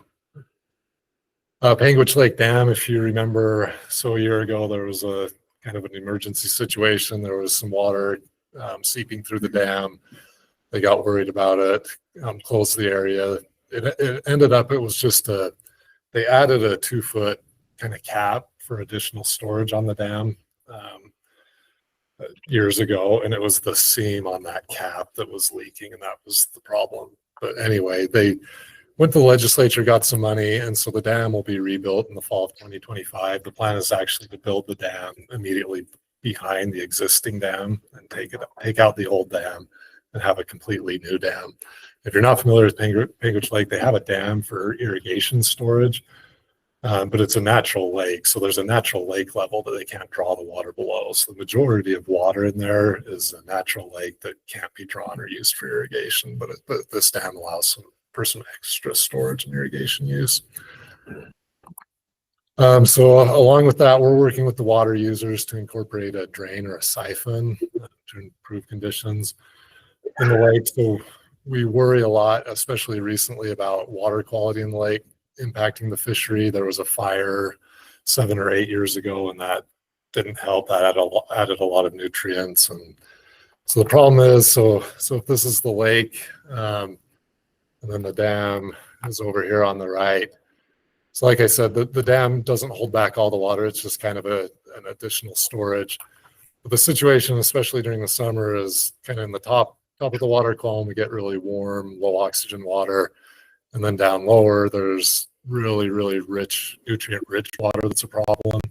And a lot of plant material decomposing, so we get low water down there, and the water's cooler down there, but because of the low oxygen, the fish are kind of squeezed into a narrow zone. And we're worried. We've had some fish kills. Last year we had fish kills, but they were mostly Utah chub. So we worry about that. So the idea is this drain or siphon that we'll incorporate into the dam. So it'll basically pull water, rather than water being released from the kind of the surface level, it'll pull this nutrient rich water and hopefully help to decrease like harmful algal blooms and that kind of thing. It's been used other places pretty successfully. Paul Burnett we looked into it, like the idea. Paul Burnett kind of had some concerns and looked into it separately, and I feel a lot better that he's looked into it and is supportive of the idea. He's a really sharp guy and found some other lakes that we hadn't looked into where it was successful. So we're pretty optimistic that we can figure something out to do this. This may be a potential project for another fiscal year, next fiscal year, that we come to you guys for. But so that's Panguitch Lake. Minersville Reservoir. So we did our spring netting. It looked really good. It's returned to pre-drought levels. So 2020, 2021. So this is just the length histogram for the size of fish we caught. So down here, so you can have a group of like 12 to 15 inch fish, and then fish over like 18 up to 24 inches. So it looked really good. Lots of fish, lots of big fish. And then we had extreme drought in 2021 and 2022, and we did regulation changes allowing people to use bait and harvest fish. Kind of basically general regulation. So obviously the fish numbers went way down. People harvested the biggest fish. And then we had the really good water year. This netting is in March. So just for reference. So 2023, we had the really good water year. And since then it's kind of come back. So we're back. You can see in 2025, we've got that group of fish we stocked last year in 2024. So like 12 to 15 inches. And then we've got those big fish coming back. So lots of fish in the 18 to 22 inch range. So Minersville is doing really well. We didn't really catch any wipers. Like I said, our netting's pretty early in the year, so it's cold. They're not moving around. We don't set that many nets. So that wasn't surprising. The good news is we didn't catch any Utah chub. So we know the wiper are doing their job. Otter Creek Reservoir it was basically in the same situation as Minersville, where it was doing really good. Those really bad drought years in 2021 and 2022 kind of hurt the population, but we were able to bounce back. It's looking good. Lots of rainbow trout, big wipers. The state record wiper was caught this spring, 18 pounds. Utah chub numbers are low. It's really at Minersville and Otter Creek in past years, if we hadn't had the wiper in those lakes keeping the chub numbers down, the drought would have hit those populations a lot harder. We're really lucky that we have the wiper and can keep the chub numbers low. So Otter Creek looked good. Fishing's been good. Kolob Reservoir, I know I've talked about this in the past, but we had some issues there where we probably overstocked it after a treatment in 2018. And so the fish you can see were just kind of small and skinny. And that was just, we had too many fish. So this red line is the goal or the objective from the management plan. We want to catch about 45 trout per net in our sampling. And so from 2010 to 2018, the population was doing pretty good, and we were kind of bouncing around right around that 45 fish per net. And then you can see right after, 2020, 2021, we were well above that, even to 2023. So we reduced stocking. And then the last 2 years have looked a lot better. This year we were right at that catch rate we wanted, and these are the fish we caught. You can see that they're just a lot healthier. Also from the management plan, there's an objective to have the percent of catch in our nets of fish that are greater than 15 inches to be 50%. So we were above that in 2024, just a little below it. But we had a lot of bigger fish. So another objective from the plan was the percent of catch of fish greater than 20 inches. We want that to be 5% or higher, and so we're well above that, up about to 16%. So anyway, so Kolob Reservoir is doing really well. It's fishing well. The fish are healthy. It's looking good. Fish Lake, I think I've talked about this in the past too, but there's a lot going on with Fish Lake. It's pretty complicated right now. There was a management plan implemented in 2014, and we're trying to figure out everything that's occurred from that, and then we're going to revise the plan. So prior to that 2014 management plan being implemented, we had some really big lake trout and then lots of the small ones that never converted to eating fish. If they stay eating invertebrates, they just stay small, 18 to 20 inches. If they convert to eating fish, then they get real big. So we stocked kokanee to add a kokanee fishery, but also as a potential prey for the lake trout, and it seems to be working. We're seeing lots more of the intermediate size lake trout, so fish converting to that lake trout converting to the fish diet. But as part of that, the rainbow trout are really struggling, and we think what's happened is that the rainbow trout struggle competing in kind of near shore habitat because of the yellow perch and Eurasian water milfoil and the splake, and so they had probably shifted a little more being out in the open water than a lot of rainbow trout. And then once we stock the kokanee, the rainbow trout aren't able to compete with the kokanee. Taylor Shamo, who's a biologist, he's the lead biologist on Fish Lake. He's working on a master's degree and he's doing a food web study this year and a lot of other intensive monitoring. So like I said, the plan is to do this intensive monitoring and then update the management plan in the winter of 2027. So that's something we'd like the Blue Ribbon Council to be involved with. Typically with these, we have someone from Blue Ribbon kind of represent the group, like Dave Buchanan did when we did the Washington County waters last year. Laren participated in our, I guess you weren't on Blue Ribbon then, but Dave was on the rep on that. Yeah. So that's Fish Lake, a lot going on there. Boulder Mountain, just go through a quick summary. So there's about 80 lakes and reservoirs that we manage for sport fish. It's guided by a management plan that we developed through a public committee. Like I said, Laren was on that. It's mostly anglers and then like a local guide, somebody from the Forest Service, county commissioner. It's just kind of a 10 to 12 person committee that comes up with the management plan and basically how we're going to manage the waters. So each water is managed to be trophy, quality, or opportunity. So trophy is not very many fish, but really big fish. Quality is kind of in between, and then opportunity is just lots of fish, kind of regardless of size. So these are the main species we manage for, and you can kind of see what the different lengths and weights are that we're shooting for those different management goals. So 50% are managed for trophy, 40% for quality, 25% for opportunity. Obviously that adds up to more than 100, but you can have different species. You can have a goal for trophy brook trout and then quality tiger trout or something like that. So that's why you end up with those percentages equaling more than 100.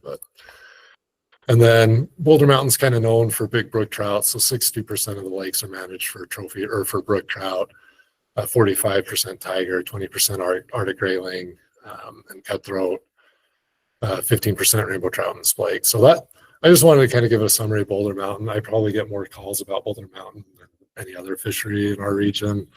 And I realize some of you may not be super familiar with it. So that's just kind of a real quick overview. If you're interested in fishing Boulder Mountain, get with me. I can kind of point you to the right lakes. We're also doing a lot of sampling this summer, so let me know if you're interested in getting out on a gillnet survey. It's always a good time. So it's just a quick summary of Boulder Mountain. Lake Powell, I talked to Dan. So this update's coming from Dan. He's our biologist on Lake Powell. I said the striped bass fishing is great. So it's great fishing, kind of not for a great reason. The shad numbers are down, so the striped bass are kind of hungry, so it's easier to catch them right now. And they're kind of moving south in the lake, chasing the shad. He said he's not worried about the fishery long term, but this year the shad numbers are down a little, and so the striped bass are hungry, and so catch them and keep them if you go there. We encourage as much harvest as we can get.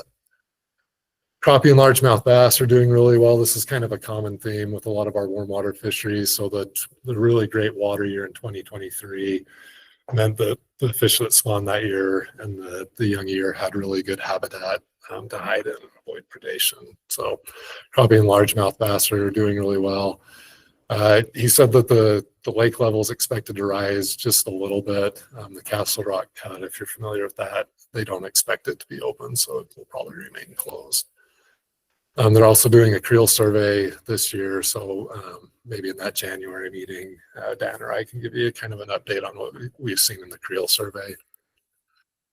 Washington County waters, so there's the three main big ones, so sand that are all blue ribbon, Sand Hollow. So it's really fast fishing. Sand Hollow kind of has lots of fish, but they're not very big. The management plan that we did last year is really focused on increasing harvest, get the numbers down and the size up a little bit.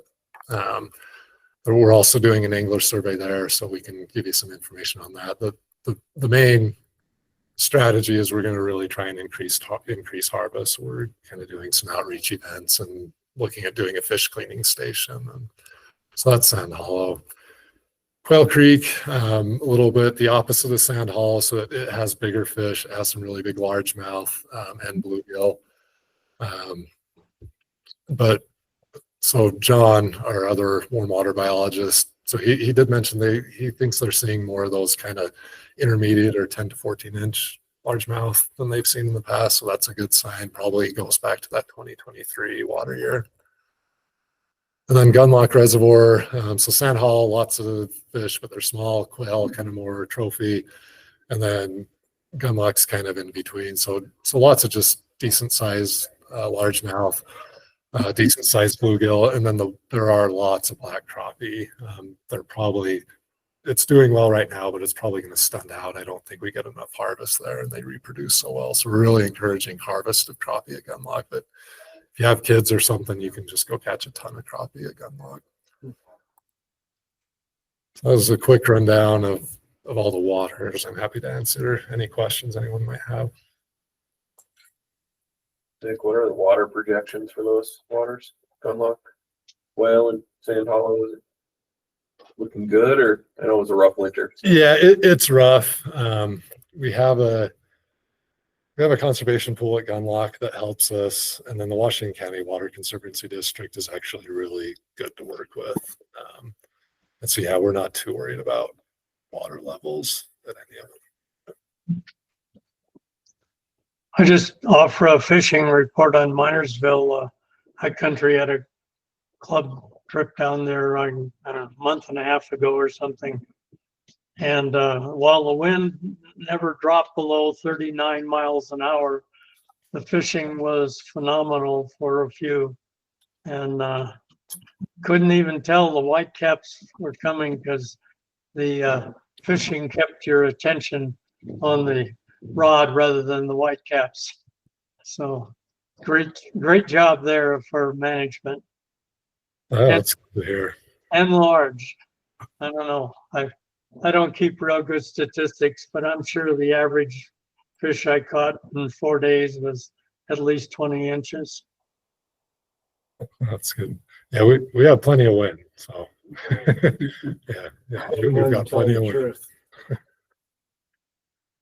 I was on the south end of the boulder, didn't fish or anything on it, but the parking lots to access some of those lakes, I wish I could tell you which lakes they were, completely full.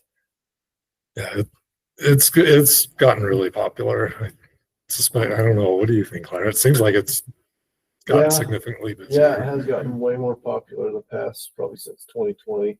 COVID kind of kicked it into popular mode. So a couple of years ago, it kind of tapered off, but it feels like this year it's picked right back up where it was. So it'll be busy down there. Lakes are in good shape right now. Fishing's been good in most places. So keep all the splake you catch.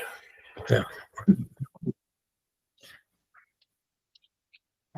Thank you. Thank you. Good job, Nick.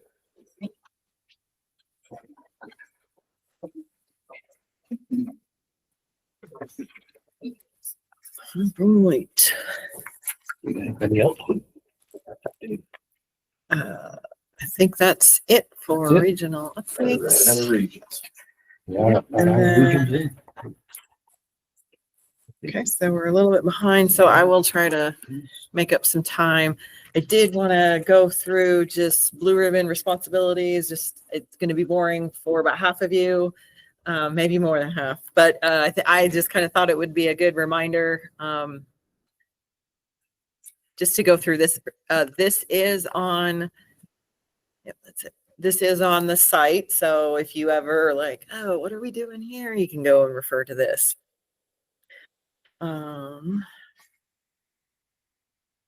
Okay, so again, this is just the new member reminder, I guess, presentation. So it's up on the site. It has my contact information, and if just kind of reminders of some of the other resources that you have available to you, the handbook and all of that, and where to find that. This would be better off over here, wouldn't it? There we go. So the membership makeup is 2 cold water, 2 warm water, commercial rep, 3 at large, and then 1 for each of the regions. And then the executive secretary, just basically a DWR person, that is me. And also a reminder. So on the site, if you go to the, well, I won't go to it, but if you just go to the, I think it's the very last page, it has everyone's name. If you sent me a picture, I have a picture of you. If not, you have a cutthroat trout representing you, since I get to review the cutthroat slam pictures. I have like thousands of cutthroat slam pictures in my my computer. And then it's got your name, your representation, and then your I think it's your email. So you can always remind yourself there if you forget what your position is or if you want to look at someone else.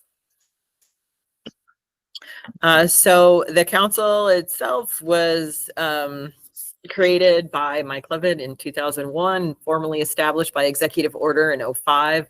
And the original driver was to try and get some tourism dollars to rural Utah. The mission to identify, enhance, and protect those Utah waters and their watersheds that provide or have the potential to provide blue ribbon quality public angling experiences for the purpose of preserving and enhancing these economically valuable natural resources. A lot of this information too can be, you can remind yourself of that just by reading through the handbook, a good resource, and that is on the site. Oh, did I miss one? I'm having some technical difficulties here.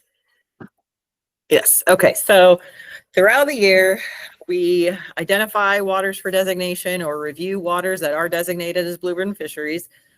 You will make recommendations to the DWR regarding the enhancements of habitats and recreational settings associated with blue ribbon fisheries. Make recommendations to DWR regarding the protection of blue ribbon fisheries through collaboration with government agencies and private entities, and make recommendations for DWR regarding the publicity and promotion of blue ribbon fisheries. So what exactly does that mean? Again, you're an advisory role, and I did kind of confirm because I was kind of confused as to like what the, you know, if you wanted to advocate, if you wanted to, I've talked with some of you about advocating for different things that are happening in the world right now. Just remember you are kind of a branch of the Division of Wildlife. And so anything that the Blue Ribbon Council wants to do, to just work directly with myself and our fisheries chief, and we'll work with the director's office. I don't think you can directly advocate to the legislature as a Blue Ribbon Council representative, but you can go to the folks that you work with, right? There's all kinds of Trout Unlimited chapters that you guys are members of, or other groups that you're members of, and you can talk to them as a council representative, and then maybe they can be the lead on advocacy. You can write letters and things like that, but again, that's going to all go through myself, the section chief, the director's office. So just be aware of that. There's kind of sideboards, I guess, on what all you can do. But if you ever want to do something, just come to me first and we'll make it work. Kind of went on a tangent there, but again, you're an advisory role. You're going to make recommendations on various things to us. If we take that very seriously, because you guys are a major angling group in the state, and we can't talk to I'd love to be able to get a hold of all 450,000 anglers.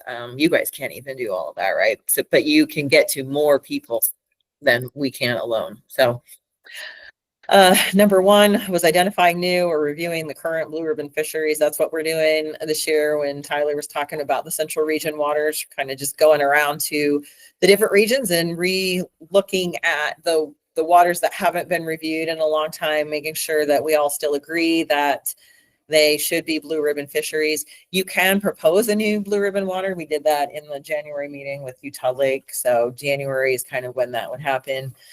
It could happen in March too. We just want to make sure you have enough time for the November meeting. I mentioned where I'll be ranking some of them, right? The access, water quality. So that's 32 of the 87 possible points, and you guys would rank the rest. Using the Hepworth Walker scale, I know there has been some issues with that in the past. I'm going to go one forward and just, I don't have all of the history. Many of you probably have way more history than I do, but from what I have gathered, it was developed over many years. So about 10 years through an iterative process, starting with looking at the most valued waters, categorizing them, and identifying what made them valuable. So not all of them made the cutoff, but it helped hone the system and identify and truly understand what makes a blue ribbon water a blue ribbon water. So it sounded like minor adjustments were made to that ranking system over the years, and those were finalized in 2020 with the current rating system. So yeah, in November, we're gonna go through all the scores. So make sure you guys get to fishing some of those waters. We need at least 4 people to rate each water or score each water so that we can actually vote on it. We'll do that in November, and it'll be based on those scores that you submit in the forms. Again, if you have problems with the form, let me know. I can work through it. It could be a problem on my end that I need to figure out. Removal of a water body is a less formal process. We can just vote on it in a meeting, and that's just so that you can be very responsive. If a water body, if there's a wildfire or something that is, potentially very traumatic to that water body, we need to get it off the blue ribbon list because we don't want people to think that it's a blue ribbon water and send them there. So habitat and access recommendations, that was number 2. So the DWR sets aside $450,000 annually for blue ribbon work, and these are restricted dollars. And restricted basically is just license sales. So we get a number of pots of money, right? We get Habitat Council, we get Dingle Johnson, which is the excise taxes. This is just restricted dollars. People buy licenses, it comes back to us, and it's basically divided up based on the number of hunting, fishing, and combination licenses. So kind of how it goes throughout the years. In the November meeting, hopefully there's some time, and the biologist can kind of throw out some project ideas, discuss it with you guys, so you guys can provide feedback as they're developing those proposals. The final proposals are submitted in early January, and then in March, I think you guys were all around. You saw what happens when we go through the project proposals. You have an opportunity for Q&A. You have 2 weeks afterwards to make your decisions. And then those come to me, and I work with Habitat Council and our section chief and the director's office to try to fund as many as we can. So not all of the projects that you heard got blue ribbon money, like we talked about, but all projects but 2 did get funded, either by Habitat Council or blue ribbon or a combination. So that's pretty good. I think we have a good track record of working with Habitat Council to try and get all of these really good projects funded. So you guys are an angler group. You represent the voice of anglers during government meetings. So, just make sure that you're not advocating necessarily for specific things. You are basically you're talking. If you go to a county commission meeting, yes, you can talk as a council representative and just stick with the facts and what you know. And feel free to answer questions as a council representative, that sort of thing. When you start talking about advocating, that's when things need to run through the division. So writing letters, attending meetings to advocate, meeting with politicians, just make sure, and I guess I need to change that. I don't know why I didn't have that in there, but you just need to make sure you're working with the DWR and we're guiding those. Like every time I have a letter that I send out, for on a project or something like that.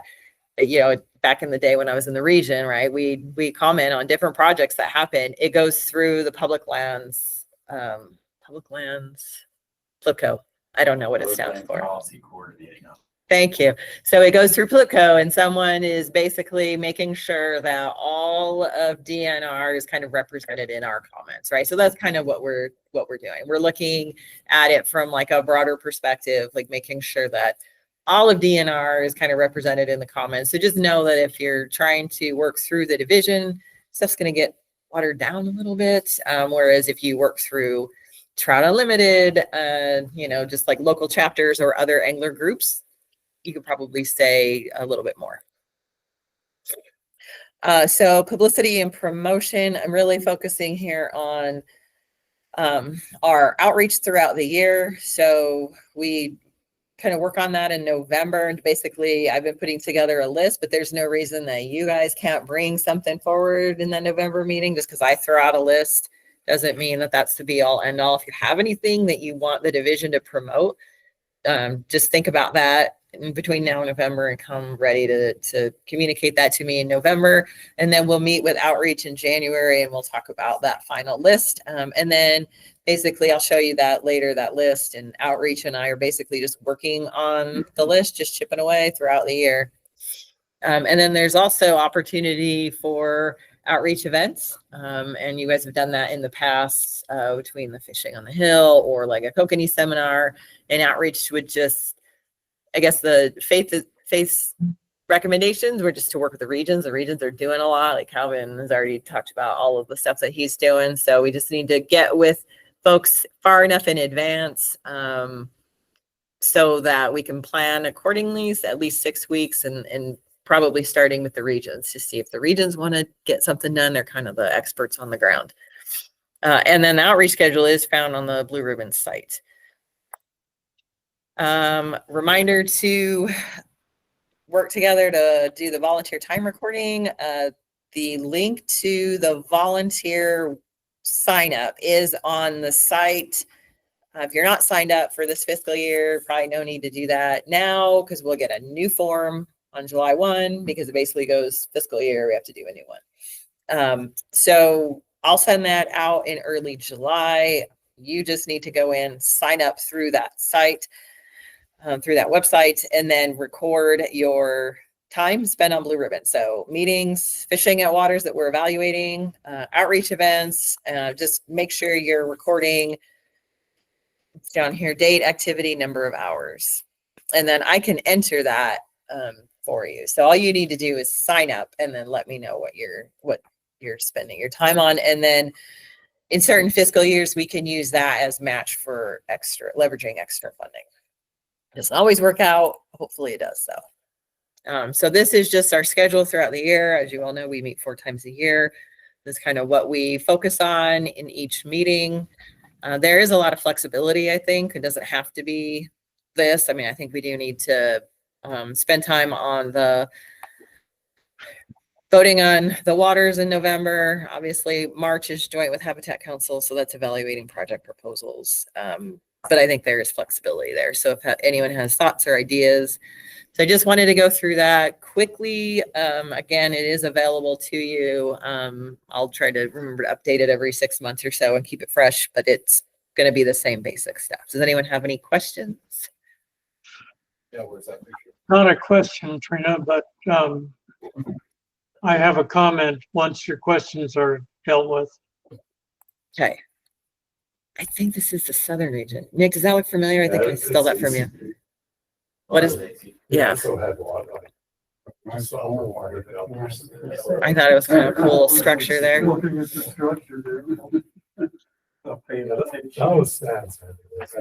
Oh, you know, you could have just taken credit for that. No questions? Okay, Bill, go ahead. When I sat through the prior meeting, listening to the large list of very meaningful projects and relating that to the limited funding, the question occurred to my mind because I understand the funding today or this year is the same as it was when it was founded in 2007. And there's a little math exercise I went through to relate that to present day dollars. And if the inflation rate over that period of time, which is basically 53.2%, and I use my new best friend called Chat GPT to come up with a lot of numbers, but it's much faster than I can research things, and it's probably as good a data as there is anywhere. The blue ribbon funding in constant dollars should be up to 688,000. If you look at it in terms of purchasing power, the blue ribbon funding has been reduced to 294,000. Now, I don't know where the buttons need to be pushed on that, but if blue ribbon process is meaningful to other than those on the committee, this exercise needs to be considered in adjusting the blue ribbon funding to achieve a meaningful level of funding to get the same quality or leverage that was present in 2007 implemented as we go forward, because that's clearly only going to reduce as inflation will always continue. And most of those years there was pretty low inflation rate. We hope it stays low for all of our personal concerns, but nevertheless, the blue ribbon funding is just a significantly small fraction of what it was when the program was first established. So I present that as information, but I think I'd like to know what might be able to be done to get it more in line with its original funding level and intent. Yeah, it's a great question. I guess the place that I think we should start is, Bill, maybe you and I could go talk to our deputy director that's over the aquatics section. Maybe I can see if we can get a meeting with him. And if he's willing to meet and chat about it, even for 15, 20 minutes, maybe we could talk scheduling and try and make that happen. I wish I could say, yeah, I'm sure I could talk him into it and make sure that we get the funding, because you're right, you know, like purchasing power wise, yeah, need always goes up, but it seems like funding rarely does. And so definitely the first step is letting them know that the need is there. So does that seem like a decent path forward if I try and set up a meeting with him and you and I can go talk to him? Yeah, I prepared a little white paper on this topic that I did immediately after the last meeting, and frankly, haven't looked at it since. So I'll look at it, update anything that I think might be a reflection on my part for appropriate change, and then I'll email it to you. And yeah, I would be definitely interested in making my time available. Okay. Is anyone else interested in participating in that? I mean, if I can, assuming I can get a meeting. TJ? So if the 450,000 anglers, if they each bought a license, we'd get $1.11 off their license. So for blue ribbon funding. Yeah. So this has come up before. Well, it's an issue, right? Right. That's a long time to not get a. These are some good points we can give them, though. Even $2 a license. Right. You know, for Yeah. blue ribbon would make it be a per lot of license. money. So if you can do it based off per license or combo or however that works, potentially. That's where, you know, a discussion needs to be had, set up to relate the funding level to some index, such as license numbers or inflation rate or something. But it has been constant, and as I've indicated in these numbers, the function, basically there's a whole lot less money allocated to achieve noble objectives and via this council. Otherwise, I mean, the man hours per council member per divided by dollars or something where, you know, we got a lot of members allocating very few dollars, and it gets less and less each year. And I say allocating, but I suppose I mean recommending the allocation of very few dollars. So it's a point that was real obvious when I sat through the meeting.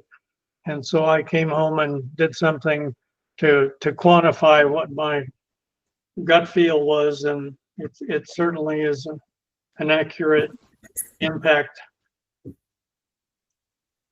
So I'll update this and get it to you in a day or two. Okay. Did anybody else want to be involved in that? Close so far away. Yeah, that's a long way to come for 15, 20 minutes. Yeah, I mean, I assume that's all we would need, maybe all we would get. Yeah, definitely worthwhile. Trina, who is that person? We don't want to overwhelm. Sorry, Bill, what was that? Who is that person that you're proposing to meet with? Mike Canning is our deputy director for, he's over the aquatics section in the director's office. What's the last name again? Canning, Canning. And he is Mr. Budget. He knows the budgets inside and out. It is impressive.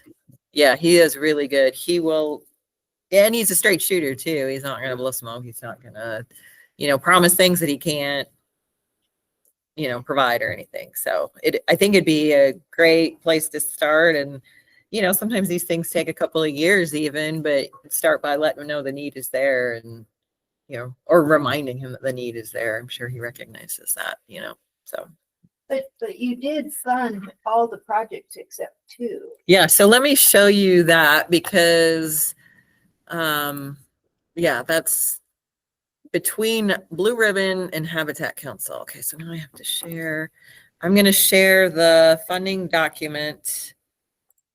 So did we hold the far end of the stick, or did somebody else have to kick in because we were short because of this? So Wildlife Council was there with us in that Yeah, meeting. right. But that's who. They were funding, they have more money than we do, so there's Yeah. a lot of things that we couldn't. Yeah, so you guys were able to fund the Strawberry River Restoration Project, the aquatic habitat installation and restoration for the northern region, Ball Creek Rotenone treatment, the southern region fish biologist, helicopter support for the Hyenas Rotenone treatment, East Bear Lake range and stream improvements, phase 3, the Swan Creek trap lease. You guys did not hear this one. You went to Basin TU biologist. You did hear it and fund it last year, and I should have included that this year. It was one of those Habitat Council can't provide funding, and it was a need. The director's office needed us to fund this one. So that one was added, and then Blue Ribbon Fisheries Administration, 63. I basically took the remaining amount to get it up to 450,000.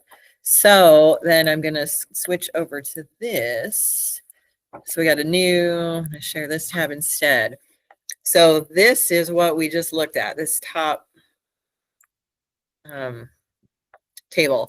And then this is everything else that you heard, all the other projects. So the only 2, like I said, it's between Blue Ribbon up here and then not funded by Blue Ribbon, but covered by Habitat Council here, except these 2 ended up being a no in pink. So the non-motorized boat launch for Strawberry and the Matt Warner WMA fencing, which everyone rated this whole group, I think everyone rated the fencing project the lowest. So, and I think it was because it was, I'm putting words in your mouth, but maybe because it was such a large ask. That was the $200,000. Like, yeah. And to Drew's point, WMA fencing, they have a whole WMA maintenance budget where they should be tapping into that for the fencing project. So, I mean, if you look at like your guys' priorities, then it was really the non-motorized boat launch on Strawberry was the only one that wasn't funded. I think it was 40,000 he was asking for. So Wes was just asked to revisit that again this coming year. So you'll probably see that proposal again this year, but it'll probably be a smaller ask because he's probably also going to go to boater access funds too.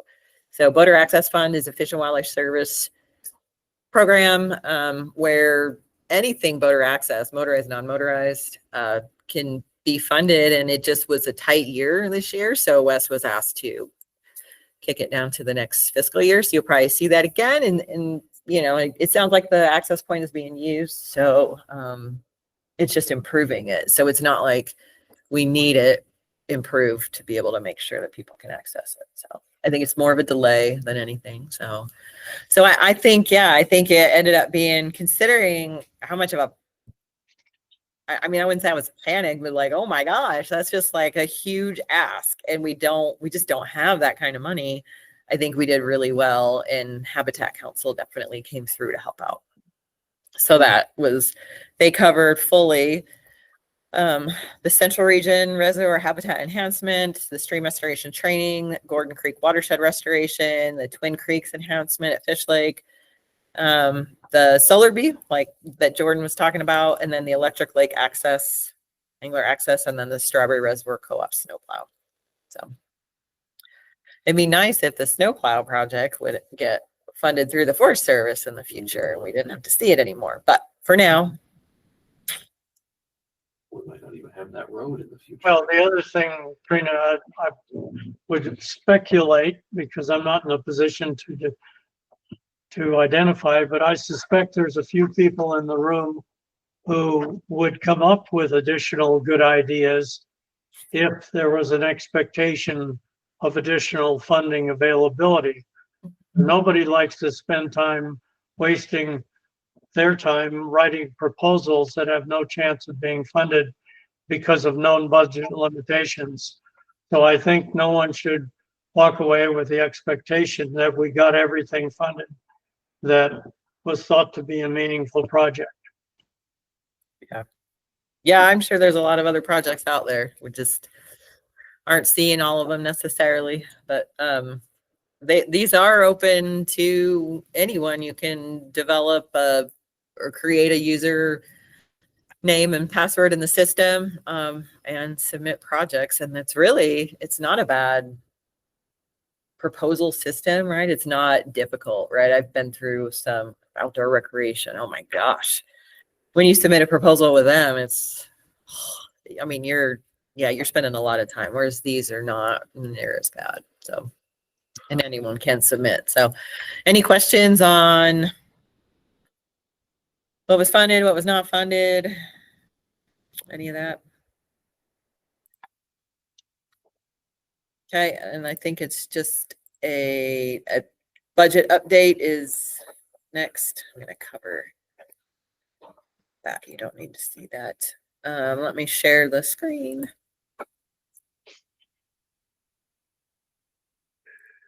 Okay, so this is just the budget update. So for fiscal 25, we are 50% spent.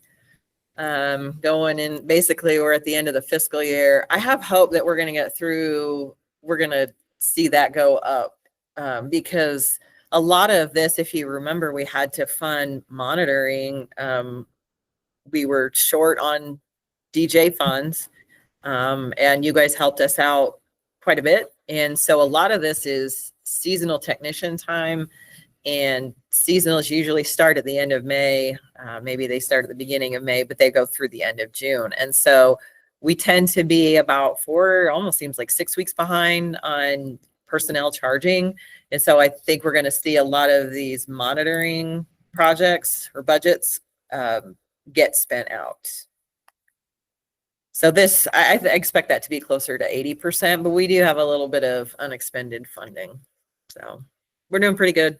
Did those funds carry over, or are they lost? No, those are lost. So basically it goes back into the big division pot of money and is used to, in this fiscal year, any overages that we might have in other areas where the funding is eligible. Yeah, it's basically used as that, but it does not, we cannot carry over blue ribbon funding. It's year to year. That doesn't help us with our argument right there.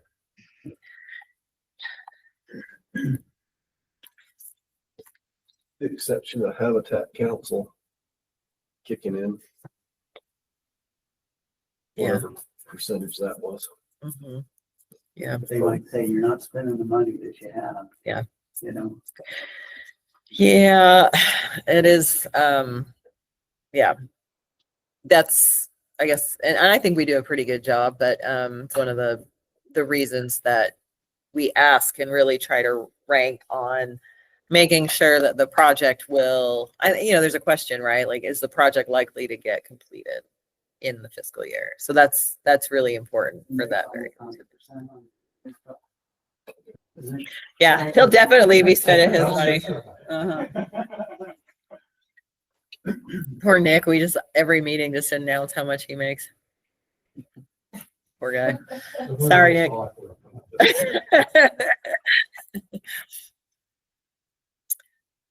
Okay. All right, next was I just wanted to remind people of the volunteer opportunities spreadsheet. Again, this is like just about everything else. Hopefully everything else is on the site. Oops, don't know why I did that. I'm going to go here to the blue ribbon tab. So anything that's coming up in July and August, I highlighted in blue. So can always use your pictures if you have any. We've got Utah Lake. I think we already mentioned that coming up. Trap netting July 14th through the 17th. So contact Tyler for that. Sheep Creek Lake, like Josue mentioned, we have one more egg take next week. I think he said Monday. He's got some gill netting. I guess it's forage netting, gill netting on August. I think he's actually moved that up now because I am going to help with that with any luck. And I think he moved that up a week earlier. So we'll get that date finalized here in the next week or so. So that'll be updated.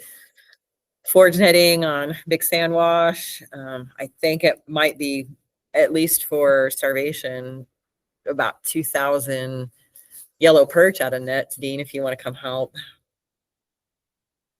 So just a thought there. Like Nick mentioned, Boulder Mountain sampling June through September. And then like Calvin mentioned, we got the Duck Fork spawn. And that, if you just search for volunteer opportunities, you'll find that. I didn't know about this unless I was snoozing when you talked about it before. Oh, sure.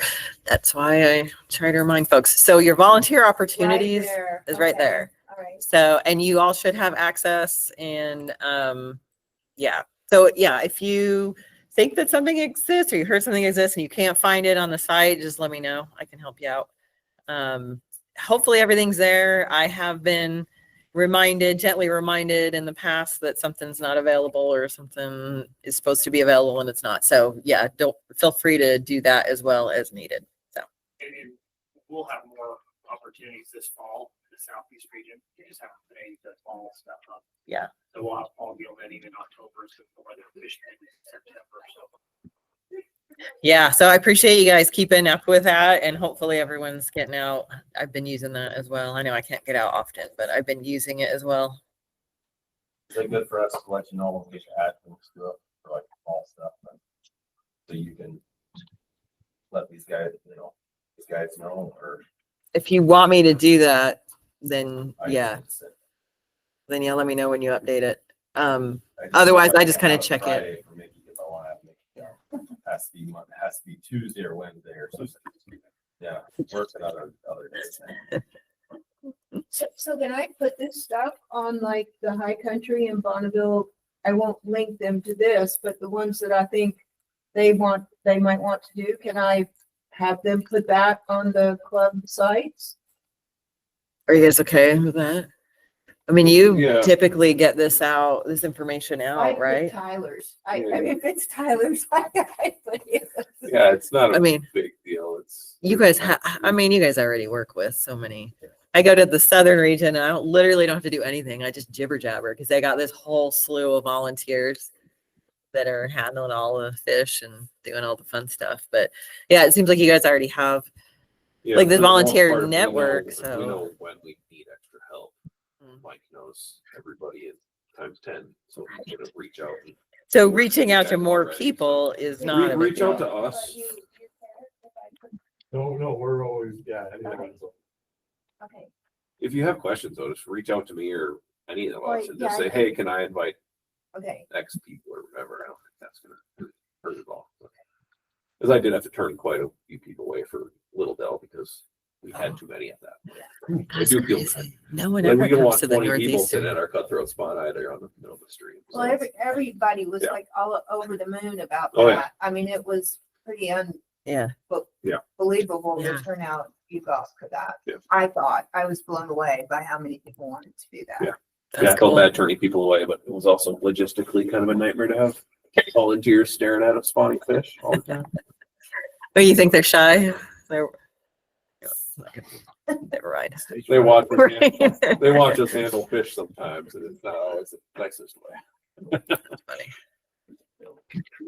They're delicate. You got to be gentle.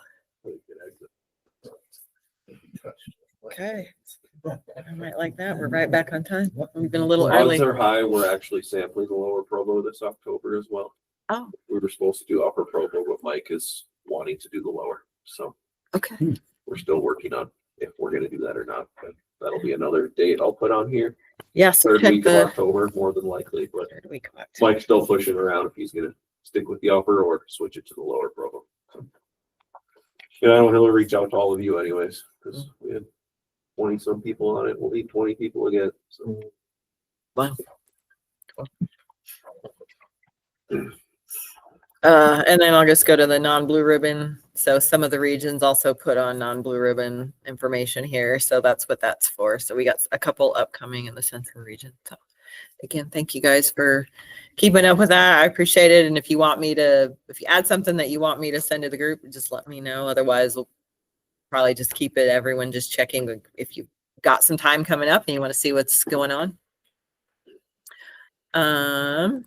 Okay. Next, I wanted to talk about the statewide angler survey. And the funny thing is, so we just got this report last year. So yes, I'm a little bit behind. And then I realized we actually did the survey over the course of 2021 and 2022. And then they took the data and summarized it and produced the report in 2023, got it to us in early 2024. And it's like, by the time I'm presenting to you, it feels like it's old, but we do this every 5 years. So we're still in that current 5-year time span. So I think it's still good. I thought it was interesting. I was just thinking you guys might think it interesting as well. So I wanted to just present on this. We're also going to present it to the Wildlife Board this September. So you guys are hearing it before the Wildlife Board for whatever that's worth.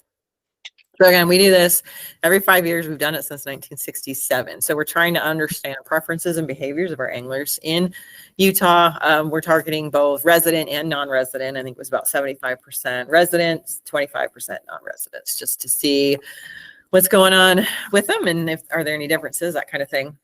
So we had 6 different goals that we wanted. Actually, I think it's 7. That we wanted to accomplish with this particular study. It was a little bit different than previous years. We added a few things.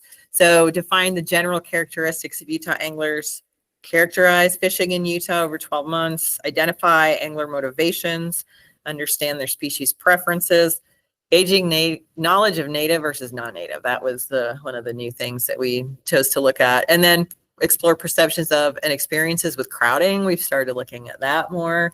And when we get to the results, I think they're all just lying. Because I started fishing the northern region, they're all lying. Crowding's not an issue, they're lying. Anyway, identify opportunities for enhancing angler experiences. That's because you come from the northeastern. What's wrong with that? I say, right? You'll never find that. in the northern region. I miss it. Guaranteed. So average age of Utah anglers is 51, 52% have at least a bachelor's or higher, 89% male, 98% white, and over half earn more than $75,000 per year. This is really interesting. It's almost spot on with the Blue Ribbon Economic Survey that I presented last year. Almost spot on. So it shows to me that we're getting this representative look when we send out, because what we do is of all 450,000 anglers, when we send that email set off to the researchers, we remove email addresses that are clearly bunked. People obviously sometimes submit bunk email addresses. We also remove a bunch that we've already asked them, like say we asked them the English survey last year, or they were contacted about some moose survey or whatever. So we're removing certain ones, but then everything else is up for grabs, and then they'll select like 25,000, like just randomly select 25,000 or so. And so because it is randomized, I think it just goes to show that we're getting, in both of these, we're getting representative information, which is good to know. Good, it's reassuring. So just a snapshot of angling in Utah. I just picked out some of the more interesting aspects. So fishing effort is highest in summer, lowest in the winter. I was surprised, only 5.2% participation on the ice. Most fishing trips occur in the central and the northern region, and those are predominantly day trips. That's not surprising. Northeastern region anglers travel the furthest at 4.5 hours average. Anglers are still overwhelmingly seeking cold water over warm water experiences, even though we are seeing people seeking more warm water experiences. It's still just overwhelmingly cold water. Restrooms were the most used amenities, boat ramps, and then docks, but over 41% didn't want to see any additional amenities. And it's interesting to me, this is my hypothesis, right? There's about 7 to 8% who'd like to see more restrooms. That's about the number or the percentage of women anglers. So it's just, food for thought there. Obviously, that's not a straight relationship, but terminal tackle use is, about 30-30-30, really. I mean, I don't have any error bars around them, so I don't know if they are significant or non-significantly different, if they're literally the same, but I think that's starting to get close, right? Where people are 30% of the time using bait, 30% of the time using lures, or I guess I should say it's 30% of anglers are using bait, 30% of anglers using lures, 30% flies. Spearfishing and archery participation is only about 0.4%, which if you look at overall, if you just average 450,000 anglers, that ends up being about 1,700 participants. We think it's about 1,000 spearfishermen, about 700 bow anglers. So very small amount. So it just kind of puts things in perspective when we get just all of the kind of the blowback that we've gotten from some of the spearfishing posts that we've seen this spring, and some of the concerns.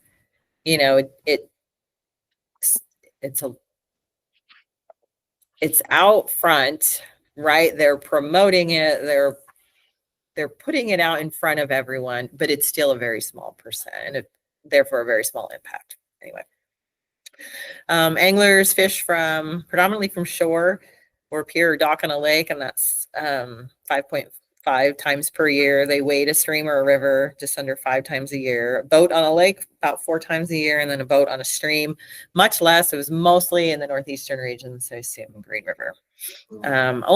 This was surprising, only 8% of anglers used a guide, and that was mostly in the northeastern region as well. So it's kind of interesting stuff. So what motivates our anglers? Utah residents that use the guide, 8%. That was just all. So I didn't see the breakdown of non-resident versus resident for those, but both were asked. So I don't know. I can look at that though. You think that's low or high? What's surprising? Well, I would think it's probably right for residents, but it's low for non-residents. Coming out of state, you want to be able to fish a couple of days. You're going to have, You you want to catch some fish, you're going to pay for a guide versus struggle on your own. And that's average. So it was like, I want to say it was like almost 20% in the northeastern region, and then it was around 1% for all the other regions. So it's very skewed. But still, I'm just surprised. Well, that makes sense. If you look at the Provo and the Weaver, that's where the out-of-state anglers come from. And they're all guided. Not all, but a good percentage of them are guided. You get out of Middle Provo, you don't get there by 9:30. The guide's showing up. But what do you think about that, Ryan? I guess it doesn't really matter, but it's just interesting. It's say that again. Sorry, I had to change my location. What did you think about that percentage? The 8% responding that they had hired a guide. in the last year. Oh, right. Think about it. I wish it was higher. Do you think it's pretty accurate though? As far as Utah anglers, yeah, I think so. The vast majority of the people that guide are not from Utah. So I think that's pretty accurate. Interesting. Okay. I'll have to look into the breakdown, resident, non-resident, and dig into that a little bit more. And most of the people I know who use guides in Utah, it's on the green. It's, you know, it's, and then the out-of-state people, they use guides wherever. But at the green, that's boat drivers. That's right. He needs. Right. And a shuttle. And, yeah. Cheaper way to buy So is this all from krill surveys? Like, you know? Sorry, no, this is our 5-year angler survey, and we do this. So we do this every 5 years, and we've done this every 5 years since 1967. So it's an online survey that goes out to, it went out to 25,000 randomly selected license holders, both resident and non-resident. And so we're just kind of going back through the responses. I can get you more information on how it was all done and like all of the methods and stuff. That's the boring stuff. So I didn't focus on that. Oh no, you're fine. Thank you. But I can post this. I don't think I did yet, but I can post this survey, or sorry, the report to the site. Be interesting to see what the percentage of out-of-state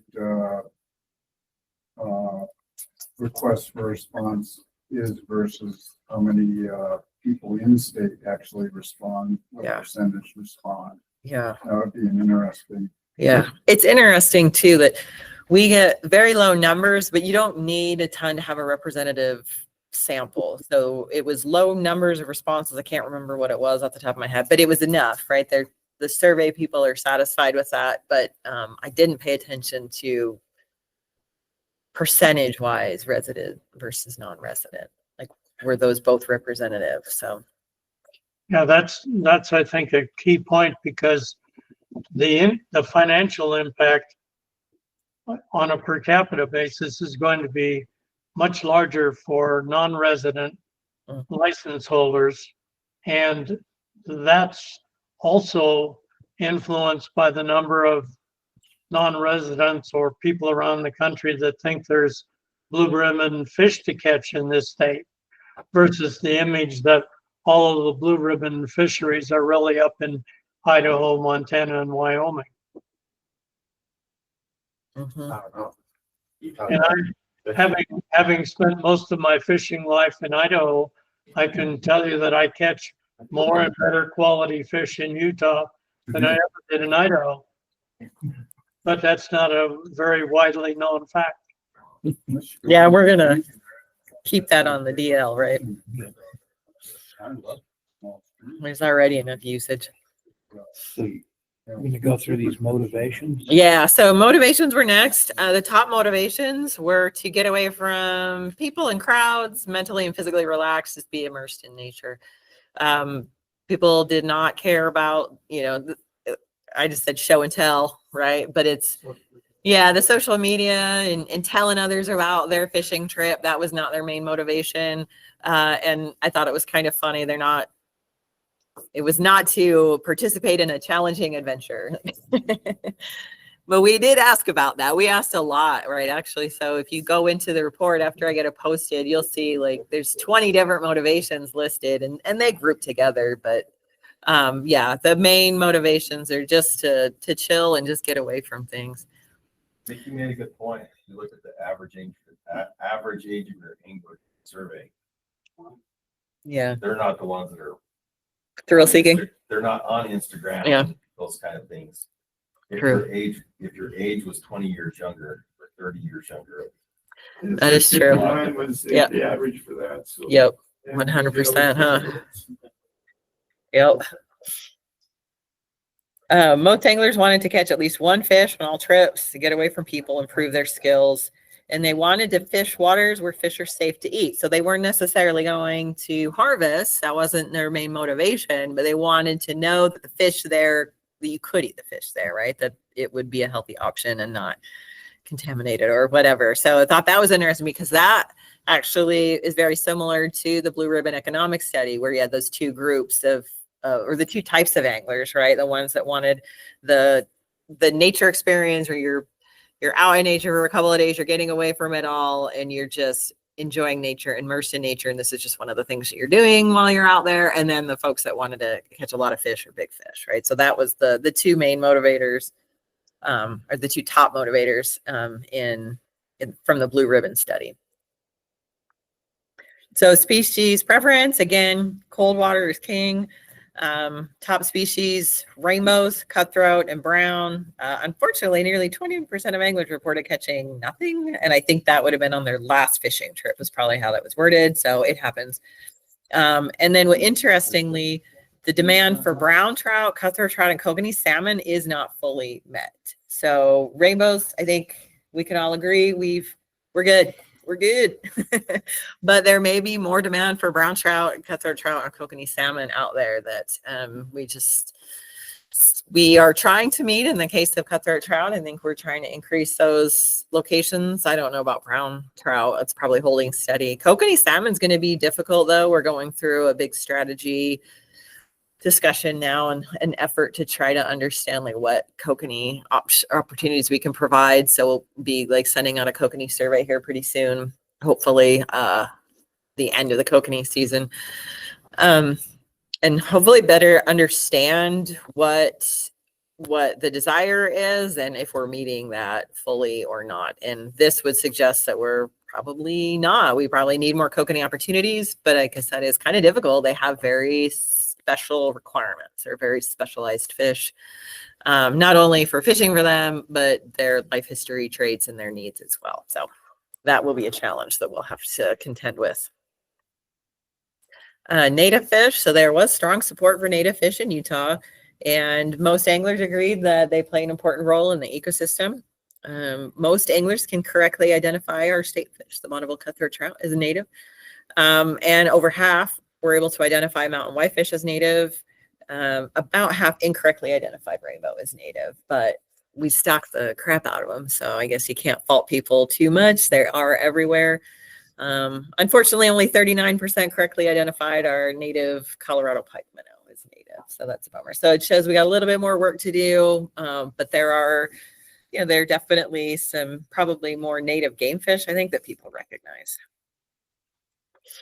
And this is, I don't see how this is possible. Overall, crowding is not a major issue for most anglers.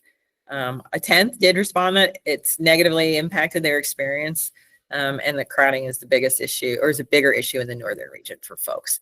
But in some of the responses, people were not changing the time that they fished, the day of the week, the location.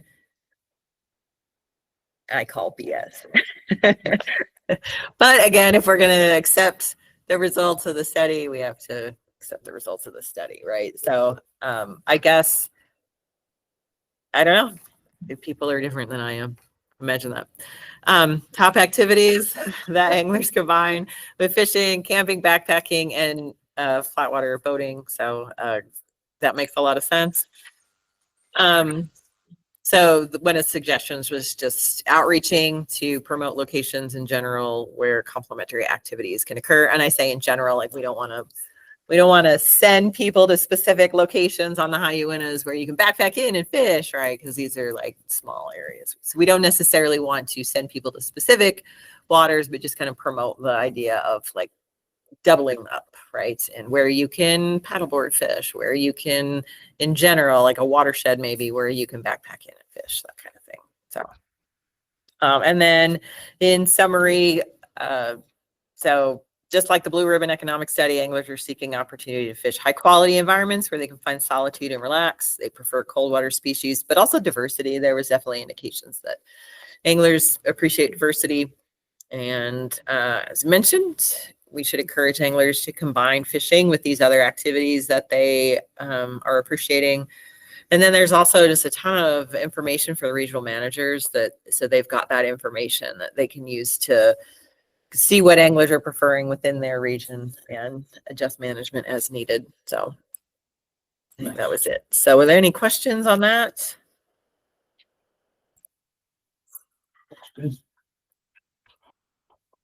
Cool. You want to vote on a new chair? I think we should. Yeah. Any speech you want to give before we vote? Right. Anybody else? Last word. I can't run against you, Russ. It's not allowed. Well, it was a great choice. How do you feel with that? So, somebody want to nominate him? I'll nominate Russ. Second? I'll second it. Not second. Wait, who nominated and who second? Nominate. Second. Second. Okay. Was those two, remember that. And, I'm I gonna call. wound up on the agenda somehow. Yeah, I did. I'm gonna, last chance. We're gonna call the vote. All in favor? Let's get him on. Any opposed? Rats. Yeah. Good choice. Excellent choice.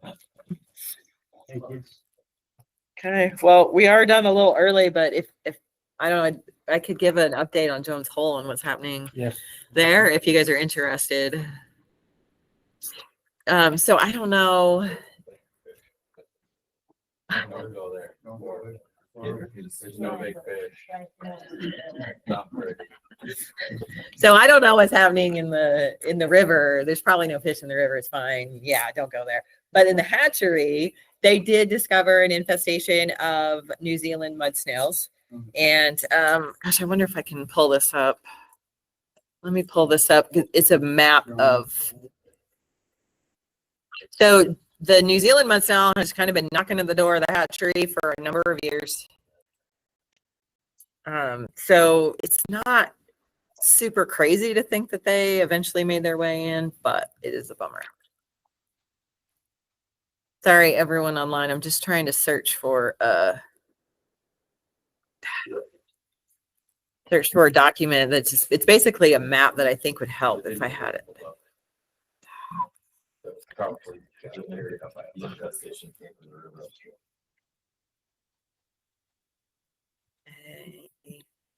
Let's see, is that it? Tiny, but yes, that's it. Okay, so I got it up. I'm going to share this.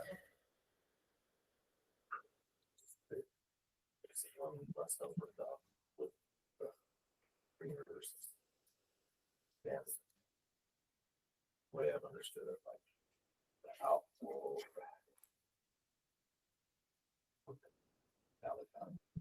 Yeah, like what Clint is saying. Yeah, they made their way down. They were in the tail race, right below the dam for a number of years, and they made their way down and then up Jones Hole. They've been knocking at the door of the hatchery. So for those of you who aren't familiar with it, the building is up here. It's just not on this map. That's kind of not where things are happening in this upper area.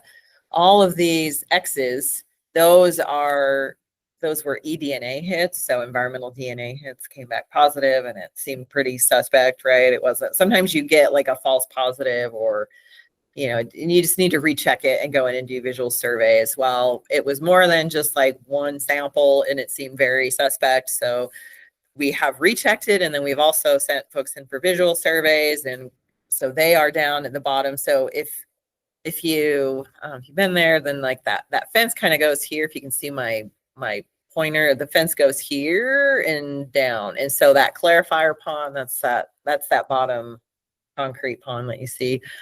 So they're definitely in the clarifier. They're in this pump. They are in the E raceways, and in this spring, those E raceways were slated to go into, they're Bear Lake Cutthroat for the state of Utah, slated to go into Schofield and Bear Lake. Not Bear Lake, sorry, into Strawberry.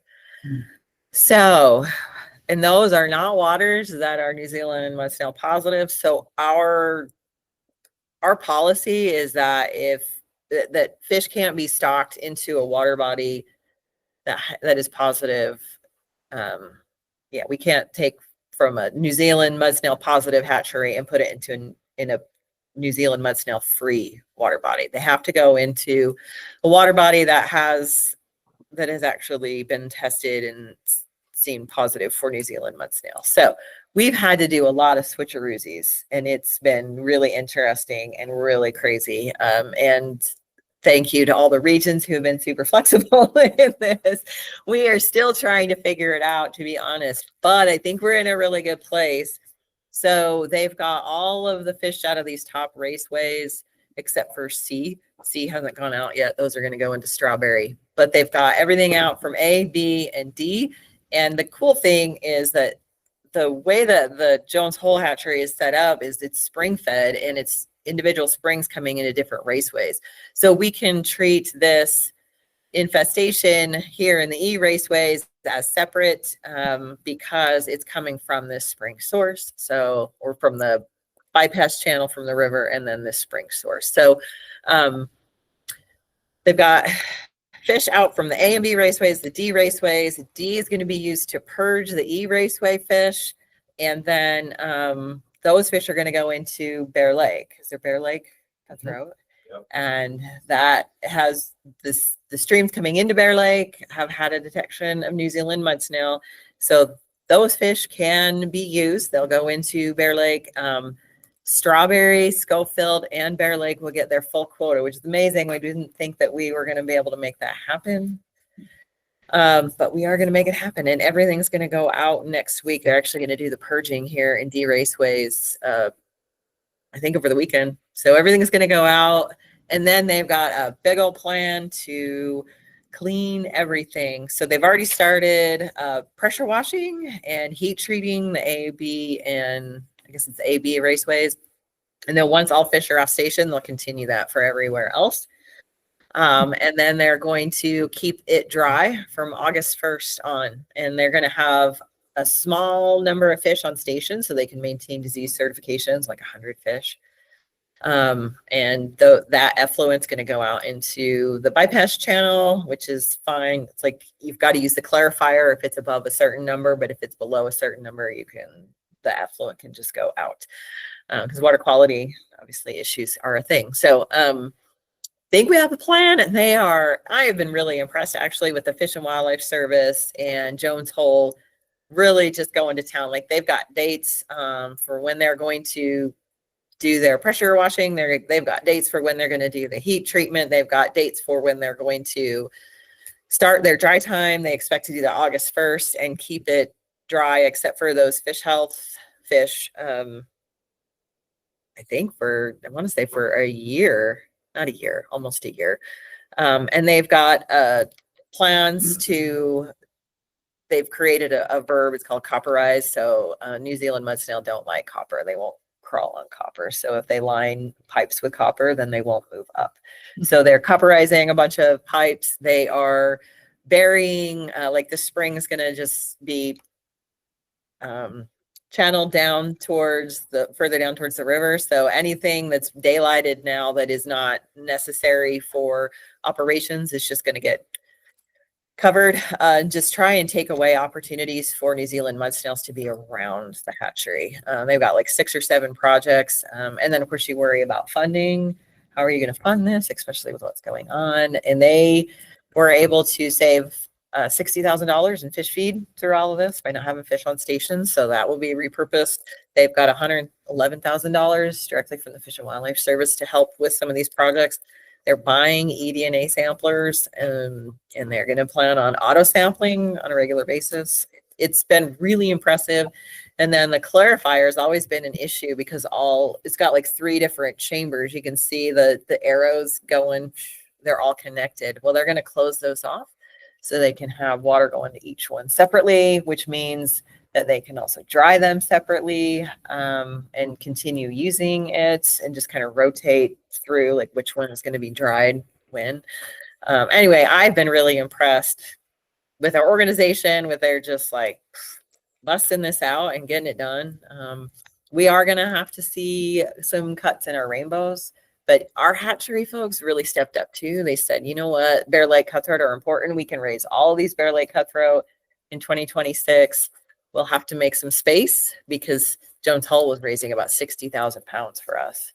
That's a lot of fish. So we'll have to make some space for those cutthroat. And we're going to do that by cutting some rainbows. So the regions are right now going through a painful exercise of what rainbows to cut. So you'll see in the stocking report and maybe at some of your waters, if you fish places where we stock catchable rainbows, you might see a decrease, but that's only 2026 that we'll have to do that. We think with all the efforts that they're doing, and we should be good to go in 2027 again, back to the full pounds. And then in 2028, LOA comes online. And so it's possible that we could shift our pounds just to LOA and utilize Jones Hole in a different way. So there's a bunch of options on the table that we're working through. But like I said, I've just been really impressed. Like when this first happened, we were just like, oh crap, what does this mean? And you just work through all the, what does this mean? And it's just been impressive to see everyone step up and really try and make it so we didn't have to cut any bare lake cutthroat. We can actually get fish out. No fish have to take a dirt nap. So any questions? So these snails actually crawl up the intake pipes or the exhaust pipes going into the river? That's my understanding. I'm not the expert on New Zealand mud snail, but yeah, they move slowly, but I know that, was it Springville that uses electric barriers? Yeah, so we just redid the Springville hatchery on the warm water side, and the cold water side has had them as well. But they basically shut down all the Spring Creek access points because they were getting upstream from the creek into the hatchery. So the probable way for them moving upstream is not on their own. Okay. They'll move in the creek. So my entire graduate research was on New Zealand. Oh, here you go. Here's the expert. So they'll move, but they move very slowly, like Trina said. But for them to jump up into a spring source, they didn't go through the hatchery. They got carried there by something. So in rivers and streams, a lot of times it's anglers here. It's probably birds that were wading in the stream or ate something in the stream and carried it up. They can pass through the gut of a bird or a fish alive. So that's probably what happened. And yeah, they're a pain. That's the purge time is about 4 days, because that's how long it takes for them to move through the GI tract of the fish. They could come out alive, so you've got to make sure that there's no snails in guts. Close over the opening and the shell protects them, and stay there for quite a long time. Do we know how they got here, on some ship or something? I know they probably came on angling gear from New Zealand. Really? Yeah, because they're native to the South Island of New Zealand. They have galaxid fish there that eat them. So how many native fish that eat them effectively here? They'll eat them, but they'll just pass through their gut. Shop ducks just completely full of Yeah, ducks will eat them. Same thing. Do the ducks use them, or do they digest them, or do they pass right through the ducks? the ones that I did, they were the grossest poop I've ever seen. just black as black, and Yeah. but Yeah, in a duck where they've got the gizzard, that usually they have some part that they've swallowed that crush things up in the gizzard. They probably crush them up. but in a fish with nothing that's gonna Yeah. crush, it's Or if a duck was in the stream and they got mud on their feathers or feet or something like that. How big is It's just really small, like half an inch. That's the big part of the big ones. this small black, you're in the Weaver fishing and you see little black dots on the rocks. You look at it and you get really close and you see that they're a snail. That's They are. That's what they are. Yeah. They are clonal reproducers. Like probably 99% of their reproduction is cloning. And so a single female can produce thousands of these without a male being around.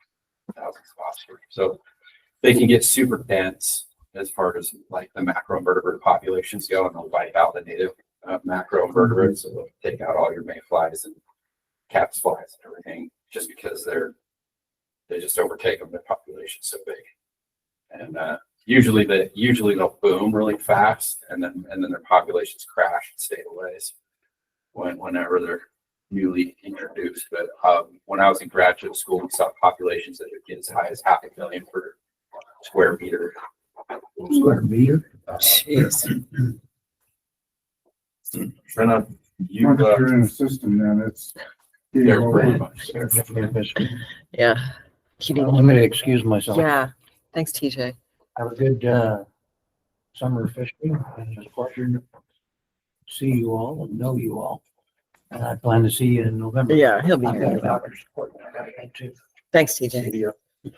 Are you talking with outreach about the reduction in rainbow numbers for next year? No. I'm getting the side eye there. I will add that to my list. No, it's a The only good. reason I'm wondering, right? And I don't know if it's gonna be noticeable or not. Yeah. But I can tell you, there's some old guys that fish community ponds and they get mad when there's like 50 less fish stocking in a pond. Yep. So I will do you a solid and I will make sure that before it happens. I don't know if it needs to or not, but just a thought that, do we need to like. Yeah. No, we need manage to. Expectations. You're right. for rainbows. You're 100% right. We need to get that out probably next spring, I would say, right? Like before we start putting out rainbows, but maybe as things start picking up in the spring, I'll give them a heads up.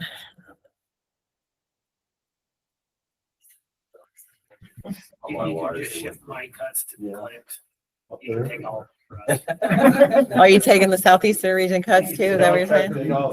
Are you saying all your cutthroat? He's giving you your cutthroat? No, he's gonna take all our rainbow cuts. Oh, okay, the rainbow cuts. Gotcha. All right. Well, I think that's it for the meeting. Is there anything else? We got time. You need me to, you told me earlier that you guys would both. Is that later or how does that work? Oh, no, I'm at for November. Okay. I know, sorry if I misspoke. Sometimes I get confused. So yeah, when we go to replay, because TJ, this is his last official meeting. So his at-large position will want to vote and on that in November to replace him. So yeah, sorry, I didn't mean to. Yeah. But it's a good reminder. I'll have to put that on the agenda for November. What did you think you were part of this group?